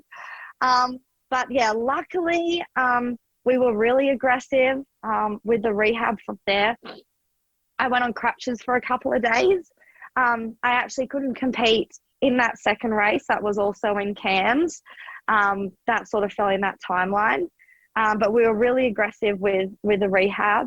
And then sort of also in that time, it was actually my birthday when I got the phone call and found out that there has been an appeal against the team, the selection, who at that time was myself and Emma Jeffcoat, because Ashley Gentle was picked at the end of the previous year. So the appeal was against sort of Emma and I at that time. And like, TA was great. They were like, this always happens. This is just part of the process. Like, at this level, there's so many of us trying to get on that team, and with only 3 spots, like, it's close. We kind of expected this to happen. So sort of we've had this appeal put in place. So whilst I had confidence, I was in the team, and I had confidence that it wasn't going to go through, it still wasn't, I could say I was on the team. And also at this time, we also weren't allowed to tell anybody until the appeal was done, until we could announce it to the public. So yeah, I'm rehabbing my femur. I'm waiting for this appeals process to go through, trying to hold this all together. So anyway, long story short, the appeal got denied. We remained, Emma Jeffcoat and I, in the team. We had sort of some media stuff that we went through before the announcement, which was extremely exciting. We got to see some of the uniform. They were obviously asking us questions about everything that was going on, which was just amazing. Like, it all started to feel real again. But like, to be honest with you, I'm like, this isn't even something I've really spoken to anyone about besides those close to me. Like, I still just didn't know if I was going because of my injury. So anyway, the rehab did go really well. I had no problems after that. I was able to build back into my training. And then obviously I had to do fitness tests to show that I was still at the level to compete. And then, it was the team got announced, which was another really, really special moment where I could finally tell everyone about it. I love your social media people, posts, your Instagram, where you're sort of like, I'm going to the Thank you. Olympics. Yeah. So that was just like another amazing moment. And then, I was back into training. Everything was going really well. Kai actually had kind of put his training on hold for a little bit and was pacing me with sessions, was training with me. He was doing everything he could. I was still sort of attaching this contraption to my leg every day, which was meant to sort of help the bone heal quicker.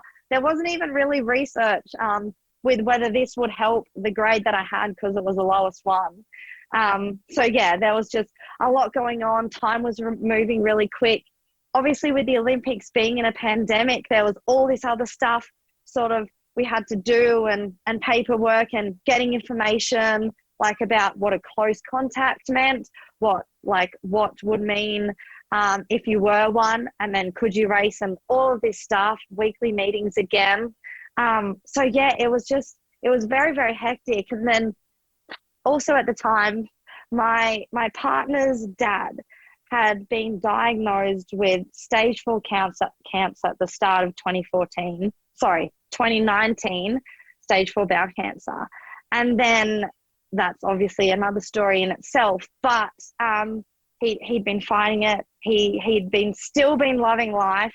Everybody that knows him just knows the character that he was, this Australian full of life. It was like nothing could get him down. And then after that Cairns trip, when we came back home, and it was these 2 months before the games, was when he kind of started to deteriorate a lot more than he had previously. And because we'd been in Cairns for those couple of weeks, both myself and my partner Kai, we hadn't seen him a whole lot. He came to the races, which was great, but obviously we were focusing on what we had to do. And then it wasn't until we sort of came back from Cairns and we were back at home with him that we kind of realized things weren't going so great again. So that as well, I think at the time, you just automatically do what you need to do. I wanted to spend time there. I wanted to spend time with his family. I wanted to help Kai out with the challenges that came up with that. And I think at the time as well, I maybe didn't realize the emotional toll that would take on me. I think there was a few factors that played a role in sort of my lead up to the Olympics. Yeah. It sounds like there was a bit going on there with all of that, which, I mean, there's one more thing on this side, because I really do want to focus on some positive side of things, but you, in a bit of a talk you and I had before this interview, you described your race at the Olympics as your worst performance ever. Yeah. I mean, you ultimately, you got lapped, but I mean, judging on everything that you had going on there, Jaz, I mean, it's hard not to expect that something like that won't happen, because mentally, physically, everything. I mean, do you look back on it now that it's been a bit of time and think to yourself, the fact that you were just there was an achievement in itself, and that no matter how you finished that race, just even starting that race was a win in itself? Yeah. Yes, absolutely. I think when I was preparing for the games, you just tell yourself you're ready, and you're just focusing on that one race and everything you have to do. Things come up and you deal with it, like the injury and stuff. I was dealing with it, and I was like, okay, we've done that. We're moving forward. We're still ready. And there was just full focus on this race and what I had to do for those just under 2 hours in Tokyo.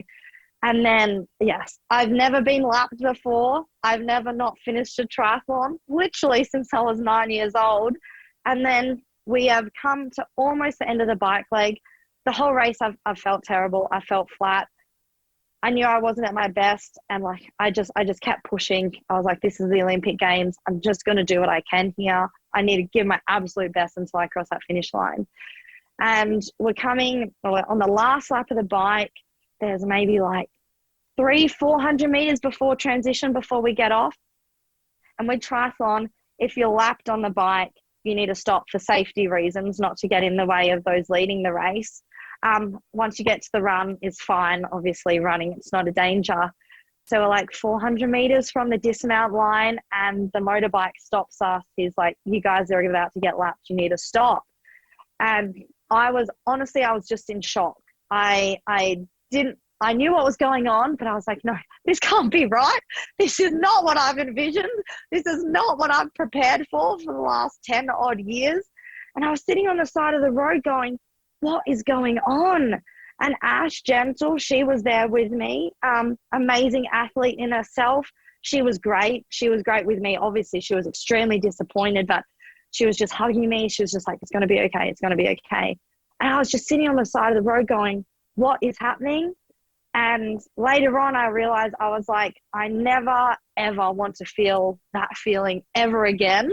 So obviously some decisions were made post, but at the time I'd just been focusing fully on that race and what I had to do. And it wasn't until afterwards where I started processing everything that I'd spoken to you about, everything that happened in the lead up. And I was like, all right, so it was an achievement in itself, just making the team. But so I was proud. I was proud of everything I got through to get to that point. But I was also like, that's not what the Olympics is about. It's about making the team and then performing on the day. That's what I was supposed to do. But 100%, it took me a little while to sort of be okay with knowing I did my best with everything that popped up for that performance. But it really took me a long time to sort of be proud of myself and be okay with that performance, which was the worst of my career, unfortunately, on the biggest sporting stage of the world. Which, I mean, you mentioned something earlier when you said you finished fourth in a junior world championship and you were disappointed. Yeah. And looking back on that now, it's like, well, that sounds pretty good. No matter what happens Yeah. from this point on, you're always going to be introduced as an Olympian. So, I mean, that's obviously something that you, as a 9-year-old, were thinking, wow, this will be incredible. And ultimately, yes, you don't perform to maybe what you think you were capable of or know you were capable of, but that can never get taken away, which I guess leads into what I was going to say with the positive side of things. Through all of that that's going on with that, Jaz, can you take in any of that Olympic experience? It's a very unique Olympics, obviously. It's not quite the same as maybe you would have expected it to be, but were there things at least that simply pulling on the jersey and seeing the rings on your top, hanging out with other Olympians, seeing other athletes, were there those moments where it kind of hit you and you were able to at least soak that in when you were in Tokyo? Oh, absolutely. The village, amazing.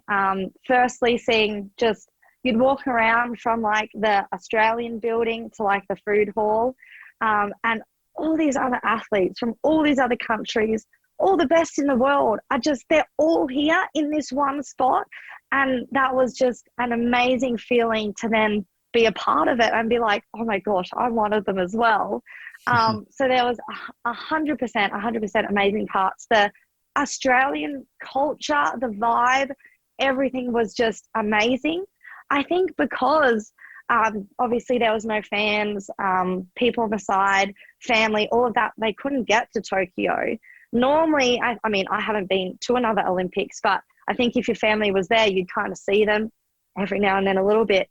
But all the Australians could just be in this one spot in our building, either there in the village or at their race competing. So it was buzzing. It was amazing. One of my favorite things was down the bottom of the building, just outside, we had this shaded area with 2 TVs, all these chairs, barista right there, and it would always be packed with Aussie athletes watching the other ones compete. And there was just so many amazing moments from that, just being part of that. Everyone was so positive.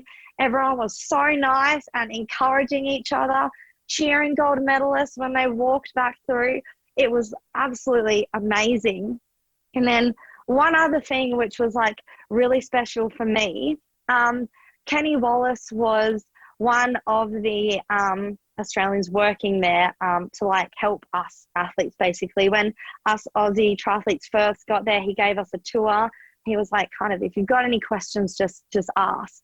And then I messaged Kenny one of the first few days I was there, and I was like, so this is like a bit of an odd one, but sort of at the moment, my partner's dad, he's fighting stage 4 cancer, and I just had this idea that it'd be a really cool thing if a few Olympians could kind of give a little message, a little video, and I could send it to him for him to watch. And Kenny was great. He was so great. He gathered a few. There was Sam Stozer, Jess Fox, Alex Winwood. All did a little video message for me to send to Keza. So I mean, that just shows you like the Australian culture. It was everyone was so supportive. Like they wouldn't have known me, and they've taken the time out. Obviously, they're focusing on their races to put together this little message for him. So there was so many amazing moments that also came out of my Olympic experience, which is uncomparable to anything else I've experienced so far. That's an incredible story to hear that sort of level that can go to. And as you said, like in the middle of an Olympics, when people are, you know, in their mindset, they're there, someone like Jess Fox doing that, Sam Stozer, like incredible to think that. And through all of that though, Jaz, going back to one of the things you said earlier, I mean, I can imagine it does then light the fire for more. Like, I mean, at the time of recording this, we're less than 2 years from Paris. It's the benefit of having an Olympics that was delayed a year is that the next one's a lot closer. So, I mean, I can imagine that is that just lighting the fire in you right now and sort of driving you towards Paris? Yes, 100% now. I can definitely say that. Post the Olympics, there was definitely a really, really hard period for me. My partner's dad ended up passing away 1 week after my race in the Olympics. So I had the Olympics, which was extremely disappointing. And then someone, I was obviously very close to, then passed. And then actually after that, I wasn't able to get back to Australia for like a month and a half. I had planned after Tokyo to go to Canada, which had 2 more. There was a World Series race and the World Championship. So beforehand, obviously it was a really big journey to like leave Australia at this point. I was like, okay, if I'm going to go to Tokyo, I then want to continue on and sort of do some more races and make the most of it. So when I left, or just before I sort of left Tokyo and flew to America to then go into Canada, I knew it was going to be extremely difficult to come back to Australia, just with how the world was at that moment. And obviously Australia was still basically locked down. And I remember sort of talking to my partner and I was like, sort of, how's Keza going like at this point? Because sort of if I continue, I know it's going to be hard to come back. And Kai was like, you know, he's not doing great, but he's stable, you know, like we think he's all right. So then flew to America and I'd been there for like a couple of days. We were just training there before going to Canada for the races. And it had been a couple of days and Kai's called me and he's like, okay, so it's not looking good. We don't know how much longer he has. And then obviously that was a very difficult phone call. But then I got off the phone and I was like, I have to go home. Like no race is incomparable to me needing to be at home right now. I called one of our TA staff who sort of help us with the flights. And I was like, I need to get home. He was like, leave it with me. I'll call you back. He's called me back like a day later, which felt like the longest time. He was like, I'm so sorry. The only flight path to get you back is going to cost you 36 grand. And he was like, I'm not going to let you do this. I mean, I couldn't have afforded it anyway. But I was like, I'm kind of stuck over here. So then from America, I went to Canada. And then at this time, there was all these COVID rules still put in place. So basically, we had to stay in our hotel room. We got food delivered, which we had to eat in our hotel room. The only time we could leave was for chauffeured training and then for the race. I'll be totally honest with you. I did not want to train. I did not want to race at this point in time. That was just taking more energy from me that I did not have. I was literally just trying to get through each day. But I was like, if I don't train and if I don't race, I can't leave this hotel room. I'm stuck Yeah. here. And I still had quarantine for when I got back to Australia. So anyway, I got through those 2 weeks. Luckily, I was able to watch the funeral over Skype, which was beautiful. It was actually the day before the World Championships in Edmonton. And I kind of decided in that week I wasn't going to race. I just physically couldn't do it. But after I watched the funeral and then obviously seeing all these amazing memories and all these amazing stories that people told about Keza, I was like, no, I've just got to go out there and have fun. Like, that's what he'd want me to do. So then went and raced that World Championship. Sorry. I was like, don't cry, Dad. You're not crying during this podcast. So anyway, I also couldn't get a flight back to Australia for another 2 weeks. So I travelled to Boulder, who I have a friend that lives there, also an Australian triathlete. She was great. Just had fun with her for 2 weeks, literally like a life savior at that point.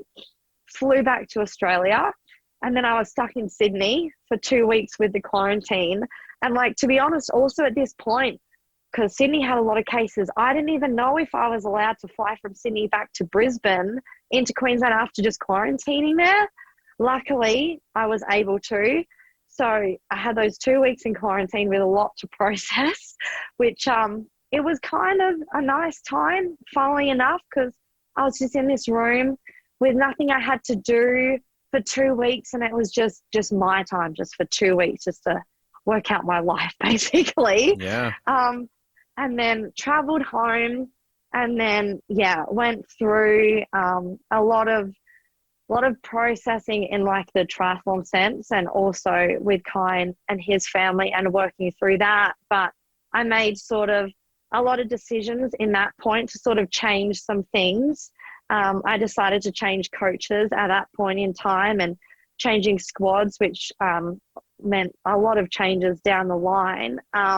But yeah, it took me a really long time to get where I am now, which is a good place. I'm thoroughly enjoying myself, which I'm so happy to say, because this time last year, a little bit later on, it felt like an impossible place to get to.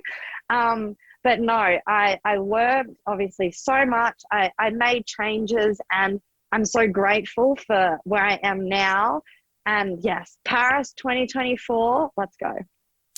I first of all, I got to say that it's nice to have people crying on this show, not for the sake of, oh, pods, let's stop this crap, like turn it off. You know, it's actually, you know, a different level of crying there. But I mean, just an incredible story of resilience there, kind of going way back to when we were talking about that injury to now this part of things. I feel like it's just third time lucky for you, Jaz, basically. That, you know, 2016 ultimately didn't happen, 2021 happened, but then it's obviously got all this stuff that sadly happened around it. But now, third time lucky Paris. I don't know if you're one. You talked about being a planner, but I don't know if you're one for superstitions and third time lucky, because I feel like this is where it's going to be. No. Like I said, the hard times teach you things. 100%. You learn things. So yeah, it's going to have to be something pretty damn big to stop me getting there. That's for sure. I can imagine that hug, that first hug you had with your partner when you finally got to see him after all that. Probably the most special hug you've ever had with him in your life. Yes, it was quite a long hug. Yeah. At the airport. Absolutely insane. Wow. Well, we appreciate you sharing that story, Jaz. Thank you so much, obviously, to kind of hear all that. If you need a moment, please, you know, to take one, because I've got some questions that will maybe get you in a different mood in just a moment there. But it is kind of so fascinating just learning about those journeys, and we always love hearing about, you know, all the elements that go into it, because obviously we sit on the couch, we watch you guys at the Olympics, we're cheering you on, we're very proudly, you know, wearing the green and gold, but there are all these stories that led into it. I mean, when you're 9 years old watching Athens, you know, you're doing exactly that, not learning that. But I can imagine, is it something that you see yourself through everything you're sharing today, that passing that on? Like, are you using that already with, say, the next generation of triathletes? Or if not, is it something you'd like to maybe in the future in a post-triathlon career to use your experiences to help the next generation, to kind of help them through their issues? Oh, 100%. Ben, there will be a book one day. Please, I was going to say, that's a suggestion. Yeah, absolutely. You've got your first buyer right now. I expect a dedicated copy to me, Jaz. Yeah, signed and everything. No, I think it's important to explain the hard times, because it's very easy for stuff to sort of look perfect from the outside, to look like everything goes well and it's a smooth journey. And I don't want to lie to people. I want to say that there are hard times, and I know obviously in the world most other people are going through extremely hard times as well. And when I hear stories about other people going through stuff, that connection, being like, oh man, I've been through that too, is something us as humans crave, and it makes us better and it helps us to get through things. So I think it's extremely important to explain everything that goes on, the good and the bad, in the hope that it does help other people. It does help them get through tough times if they have it. But yeah, also with the younger generation of athletes coming through, I 100% want to help them and give back. I love sort of going to school visits and talking to the kids there about different things I've gone through. It's something that's so fulfilling, and it's so lovely seeing all their faces sort of light up, and especially when they say like, oh, I want to do that, I want to go to the Olympics. That's 100% one of my favorite things about this is the giving back to the sport and everything that comes with it. Which I've got to say too, you've got a couple more Olympics in you, Jaz. I mean, Paris, great one to go to. LA, then you've got a home Olympics you've got to look towards in Brisbane, and also we've got to get back on the podium for triathlon. This was our sport. With every Olympics, we were winning medals, and all of a sudden it's been a couple now, and obviously a little bit of a while since Emma took that gold in Beijing. So we need to, we can't let. I mean, I'm sure Flora's a great person, and Bermuda, I'm so happy that they won their first Olympic gold medal, but we can't have Bermuda winning triathlon and not Australia. Come on. I know. Flora is an amazing athlete, obviously, with what she's achieved. But yes, in Australia, with triathlon, we have such a rich history. With the recent Commonwealth Games, we walked away with a few medals, which I definitely think is showing we are making a step forward in the right direction. I mean, COVID obviously affected everyone, but with Australia, we were just locked down and we couldn't go overseas and compete in the races that sort of everyone else around the world started to do again. Give us a little bit of time, and I have no doubt in my mind we're going to be back there bringing home medals from the Olympics for Australia. It's the main thing. That's what we want. And to our Canadian half of this show, just tune out right now, because it's all about Australia at this present moment now. It's all right. Simon Whitfield did all right for them, right? That counts. I remember Sydney. That was the next day, right after Michaela got the silver. Simon getting through to the gold. That was fantastic. Now, Jaz, we wrap up every interview. Set of fun questions here. We'll end this on a shining light. Hopefully there'll be no more tears in this. I mean, if there are, I'm doing something right here. Dual crier on the show. See how that plays out. But I will say, you mentioned before that creative side of you. Now, there's always the optional element of drawing. I don't know how you are at drawing, but this questionnaire, which was given to Team Canada athletes ahead of Rio and Pyeongchang, has a drawing element to it. So you can draw a picture of yourself. You can draw a picture of your teammate, draw a picture of a Canadian animal, but we always change that to an Australian animal. Unless you really want to draw a picture of a Canadian animal, go ahead.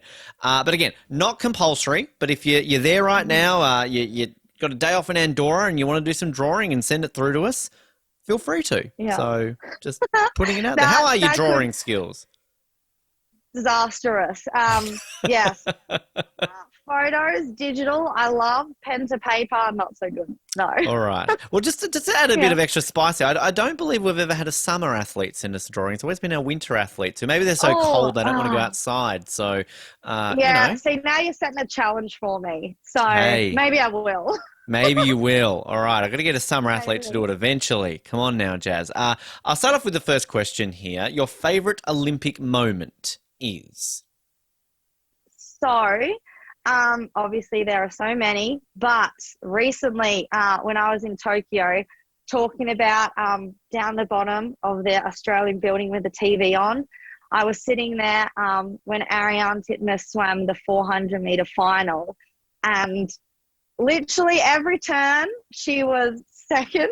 The little splits come up on the screen, and then that last 100 metres she starts powering through, coming up next to Katie Ledecky, and oh my God, the cheering, I can't even describe it. It's literally one of my favorite moments. Just being there, watching that with all these other Australian Olympians, and she won, and everyone went nuts. Everyone standing Dean up, Boxall's screaming, still going shouting. nuts. I think he's still breaking those Literally. stands, right? Literally, it was amazing. I like that. And what makes me happier that you say that is you're the first to say that. And as a proud Tasmanian, that was Tasmania's first ever individual Olympic gold medal at the Olympics in history. No. So, Oh my true goodness. story. Yes. And she's not a Queenslander. Stop claiming a Queensland. She's born in Tasmania. She's a Tasmanian. So there you go. Yeah. Fantastic. I think more people are going to be answering Ariana along the way. So great moment. If you could choose any Olympic host city, where would it be? Okay, so this year I competed in Hamburg in Germany for a World Series race. It was the first time.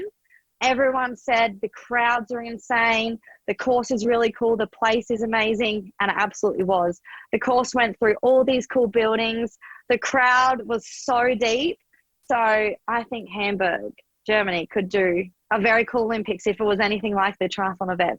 Well, Germany hasn't had an Olympics, I don't think, since Munich in 72. I don't think the Winters have been there since. So, yeah, it's been a while since Germany's had an Olympics. Yeah, so let's put that out there. Yeah, exactly. I like that. I think they're very much due for it. In your spare time, you sort of maybe answered this before, but maybe there's some other things. In your spare time, what do you most like to do? Yes, definitely stuff in the creative space.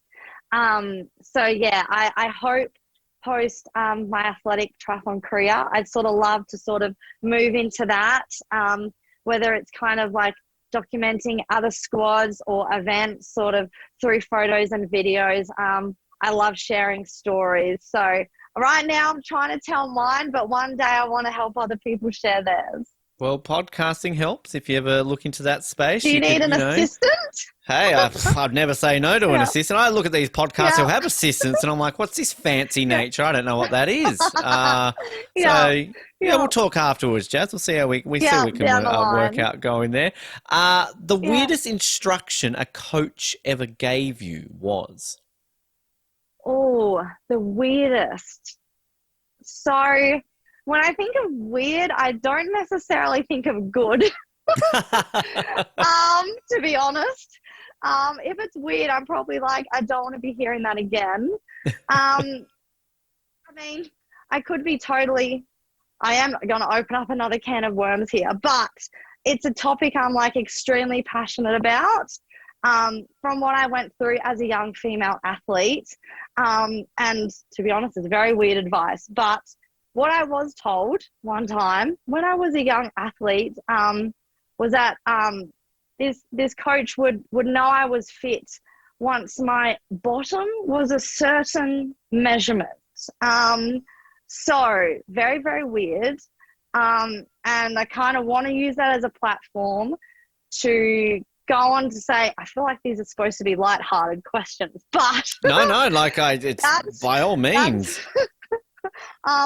Very weird, and like I don't think this person at the time and other coaches who sort of comment on sort of body types and the way you look with athletes, I don't think they know possibly the damage they could be doing to young athletes.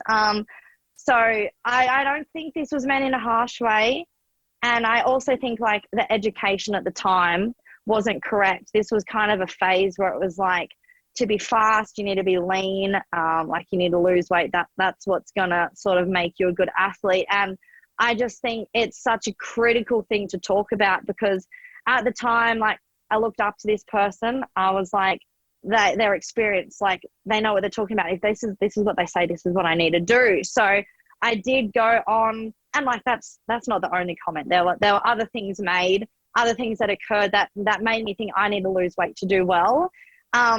So just to quickly add, I think it's so important for young athletes, male and female, but obviously my experience being female, and I've heard a lot from other female athletes, is don't go down that path and if you're getting advice that you maybe don't think is right, reach out for help. When you're still growing and your body's still growing, and especially in like sports which require so much training, like you need to be fueling, you need to be getting enough energy to support what you're doing. And it's so sad to see so many athletes just get injured, and then they leave the sport because they've got this incorrect advice and they're doing what they think is right. So I just want to add that in here. Please add wherever you can. And I'm telling you, Jaz, write this book and go and speak, because there's a lot in this. I think that you could definitely use it. This is your website, I'm saying. As I said to you before, it's a great website. You could be using some of this with that tool. And, I mean, you're not wrong when that is the weirdest, that's maybe also the creepiest instruction that I think I've ever heard here too, which, odd. Yeah, very odd. Your favourite workout is? Favorite workout. So, on a Saturday morning, we do a long run, normally about 90 minutes with a session in there. And then on a Sunday morning, we do a long bike also with a session. And I just love it. Big chunky session, effort required, volume required, and like you're exhausted afterwards. And I just love it. I love them. Good. You like that exhaustion, it sounds, all that kind of, again, going back to my point about how I'm lazy, just, can't be bothered doing 3Ks. It's like, wow, I feel so unfit all of a sudden, Jaz. If you could have lunch with any one person, who would it be? Okay, I'm going to go David Attenborough, maybe, because I think he would have some very cool stories. Obviously, there's a lot of athletes that I look up to, but I would love to hear some David Attenborough stories, to be honest. I love the earth, so...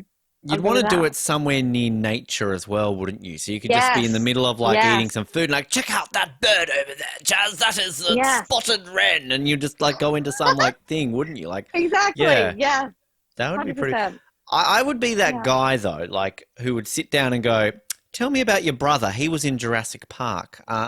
So we can add that as well. Yeah. I mean, great family dinner, I could imagine that would, the Attenborough family. Speaking of food, your favourite sandwich is? Okay, so last year, my sister actually competed overseas as well for a while. And one of the places she was based in was Girona in Spain. Very good for training. And she was telling me when I was back at home all about these really nice cafes that are there. And then this year I stayed in Spain, and Kai and I, the Airbnb we got was actually 100 meters away from this cafe called La Fabrica. And they do this pulled pork sandwich with this sweet potato puree that is so good. And also with gluten-free, you normally get these slices of bread, which are smaller, right? They give you 2 extra pieces. So this sandwich, I definitely ate more than I should have, but it was very, very good. Pulled pork, sweet potato. Something about the word sweet potato puree, which I didn't know existed until now, makes me very happy. So I think that's what it is. Well, if it isn't, it's going to be a thing now. I mean, that just sounds incredible. So, wow. I need to not ask these questions when I'm hungry, Jaz. I never learn. No. I never learn, right? Just, that's why I need an assistant. I need an assistant to go, Ben, you haven't eaten dinner yet. Shut up, all right? Skip that question. Basically, put the whip down. If you could have any superpower, what would it be? So, I mean, I feel like this is a common answer, but flying would obviously be very cool. I do have a fear of heights, but I'm like, if I can fly and I know I can't fall, I probably wouldn't. I wouldn't be scared. And how cool would it be to just fly around everywhere? Yeah, so I think that's a good point. Your fear of heights surely goes away, because I guess the fear of heights is that level of falling. But if you just fall, you're just going to be like, I'm hovering in the air because I can fly. Exactly. So, do you think does that mean that Spider-Man, if he was afraid of spiders, is no longer afraid of spiders? I don't know if that kind of works out there. Or... Surely. You think so? He's gained these powers surely Yeah, he couldn't be scared anymore. And kind of surely he can just sucks. like foots them as well now Probably. with Maybe you could his, just talk to them because it's like, I'm one of you. True, You true. know, I'm a Yes, spider exactly. man. So, I you don't think know, he's afraid of much. no. Well, because wasn't Batman, No. like, he was afraid of bats when he fell in that cave, and that's why he overcame his fear by turning himself into Ah, a Batman. I don't know. We're yeah, getting it way too in makes depth here, sense. Jazz. We are, we are. Add it to the book. Chapter on superhero, Yes. analyzing, their fears and everything along those lines. The best candy in the world is. Um, so you know the brand Haribo's Yes, yes, lollies? They yep. have quite the variety. I didn't really eat them much back in Australia, but being overseas, staying at altitude, you need to eat even more when you're staying at altitude. And we need to eat a lot already. So sugar is very good for me. And the little crocodiles that Haribo make, they're soft and white on the bottom, and then that deliciousness on top. I am more obsessed than I should be with Sounds that the way. Haribo's crocos. Yeah. Hey, I don't think I've ever had somebody answer the Haribo's Crocos, so that's No, creating so a much few history in the show, firsts Jazz. I like it. today. Yes, I you know. just a few. This is still time for some more firsts here too. We touched Exactly. on before, obviously, your preference between the Dockers and the Eagles. So I don't know if this is your answer or there's another answer. As a kid, your Yeah. favourite sports team was? Sports team. So I did do hockey for a while as a kid. I really enjoyed it. Obviously, triathlon, you're racing individual, but I really loved the team aspect when I did play hockey. And I do remember sort of having the Kookaburras and Hockeyroos posters up on my bedroom wall. So I'll go with them. You would have Yeah. remembered Athens and the Kookaburras, our solitary gold, of course, finally in that. Great to Yes. see that too. And I remember, the Yeah, Hockeyroos growing up, they were the dominant team. What position, when you for played hockey, what sure. position did you generally play? I played centre because you ran around the most. So that was me. That I was was I me. was a goalie, so I'm always trying to find if we can get Oh, a field hockey that goalie on one's the show. scary.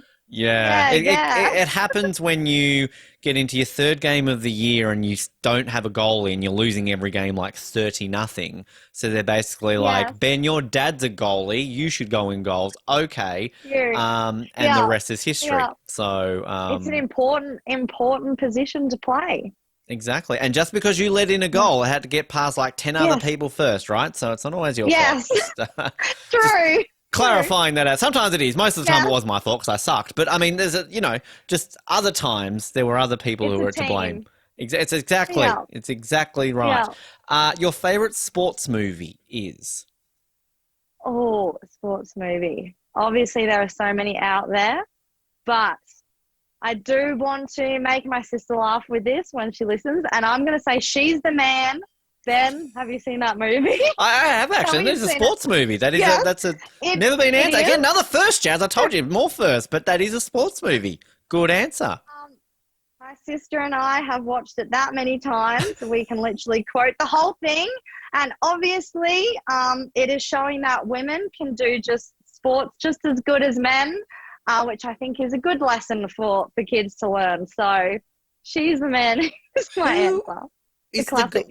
who was the guy in that? Was that Chad Michael Murray? Was that the main guy? Am I thinking of? I know it was Amanda Bynes, but Yes. Yes, his name escapes me, which it shouldn't.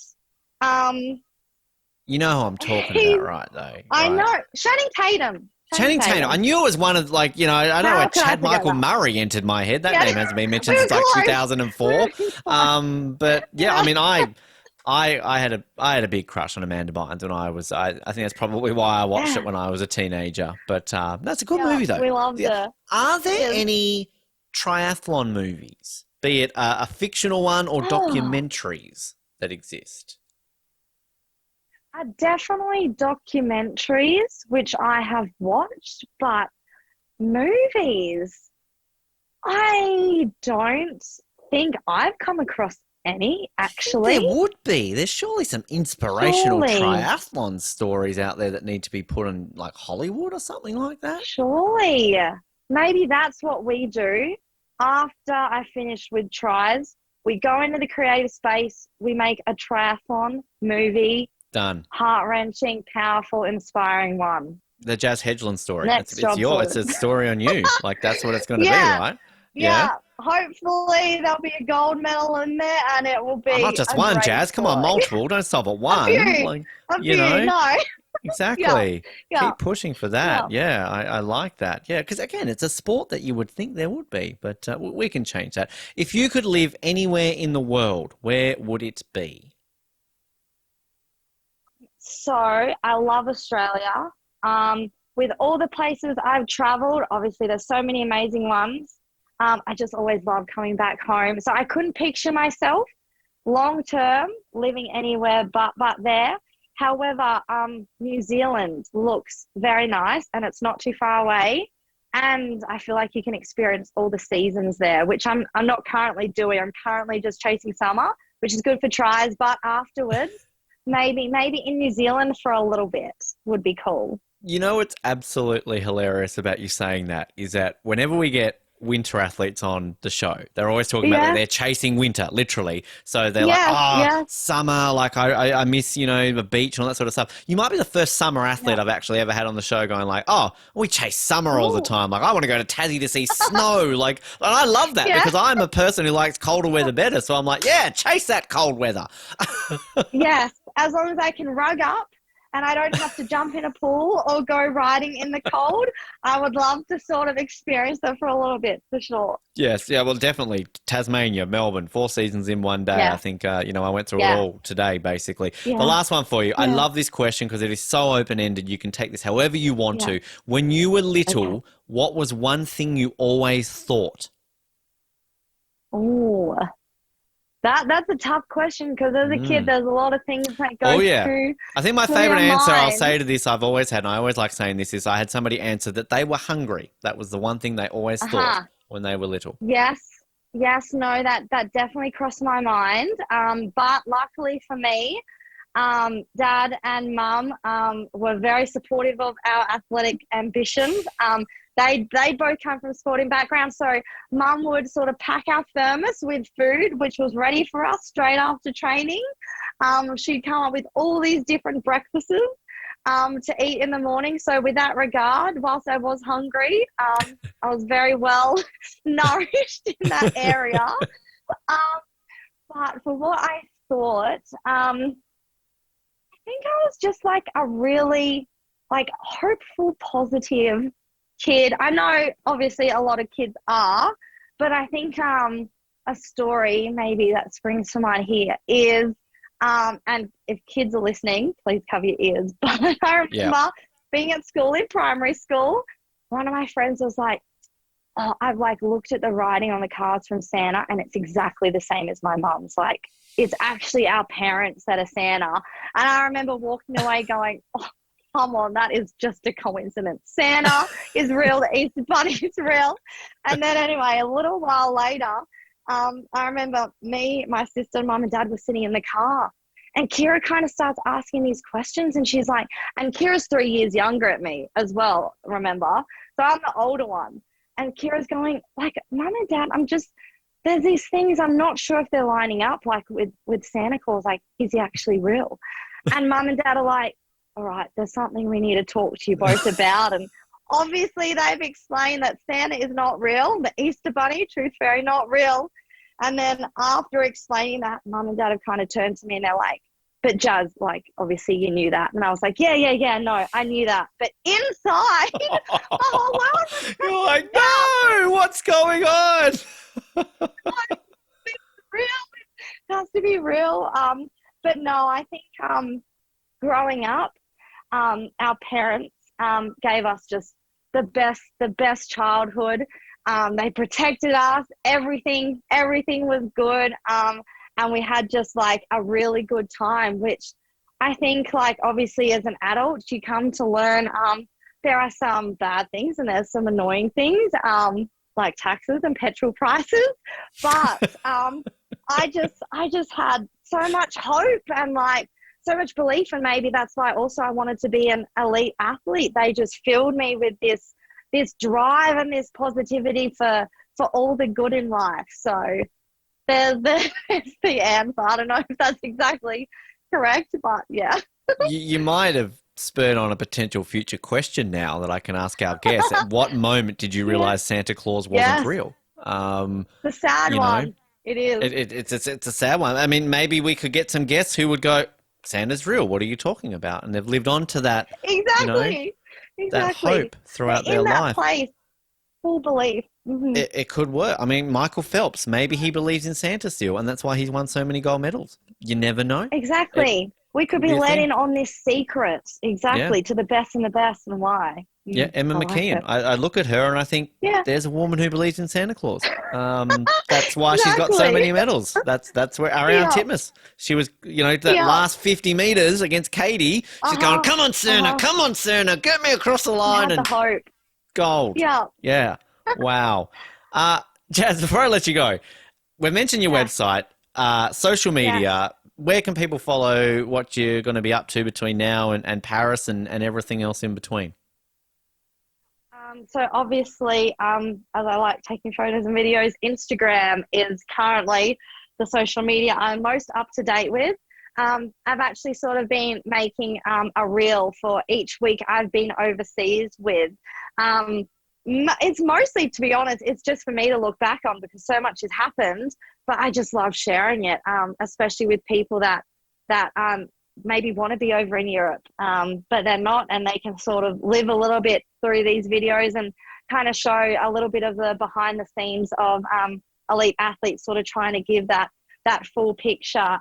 So yeah, social media, Jazzy H is my handle, and then the similar content's posted on my Facebook page, but website, maybe in a year or two we can look to there for information. It needs some updating first. It does need a bit of updating. But what's there, it's still a valuable resource for people like me who are, going into this. But Jaz, I have to say, I mean, an absolutely incredible ride. I officially think you are our longest interview as well, so thank you for that. But I have learnt so much.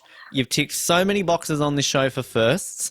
I will apologise that you cried, but then I won't apologise for the fact that it was for, it wasn't for good reasons, but it was for something a little bit more than let's end this interview now. I need to go and look at Andorra. And also, I really appreciate opening up on everything, particularly the childhood moment when it was destroyed when you learned that Santa wasn't real. So that's up there. But an incredible ride, Jaz, and I really appreciate your time here and off the podium today. No, this has been a really good chat. Maybe half a therapy session as well. I'll charge you later. I'll send you the bill. It's fine. It's all good. Yep. I've loved it. Thank you. Thank you so much for having me. It's been great.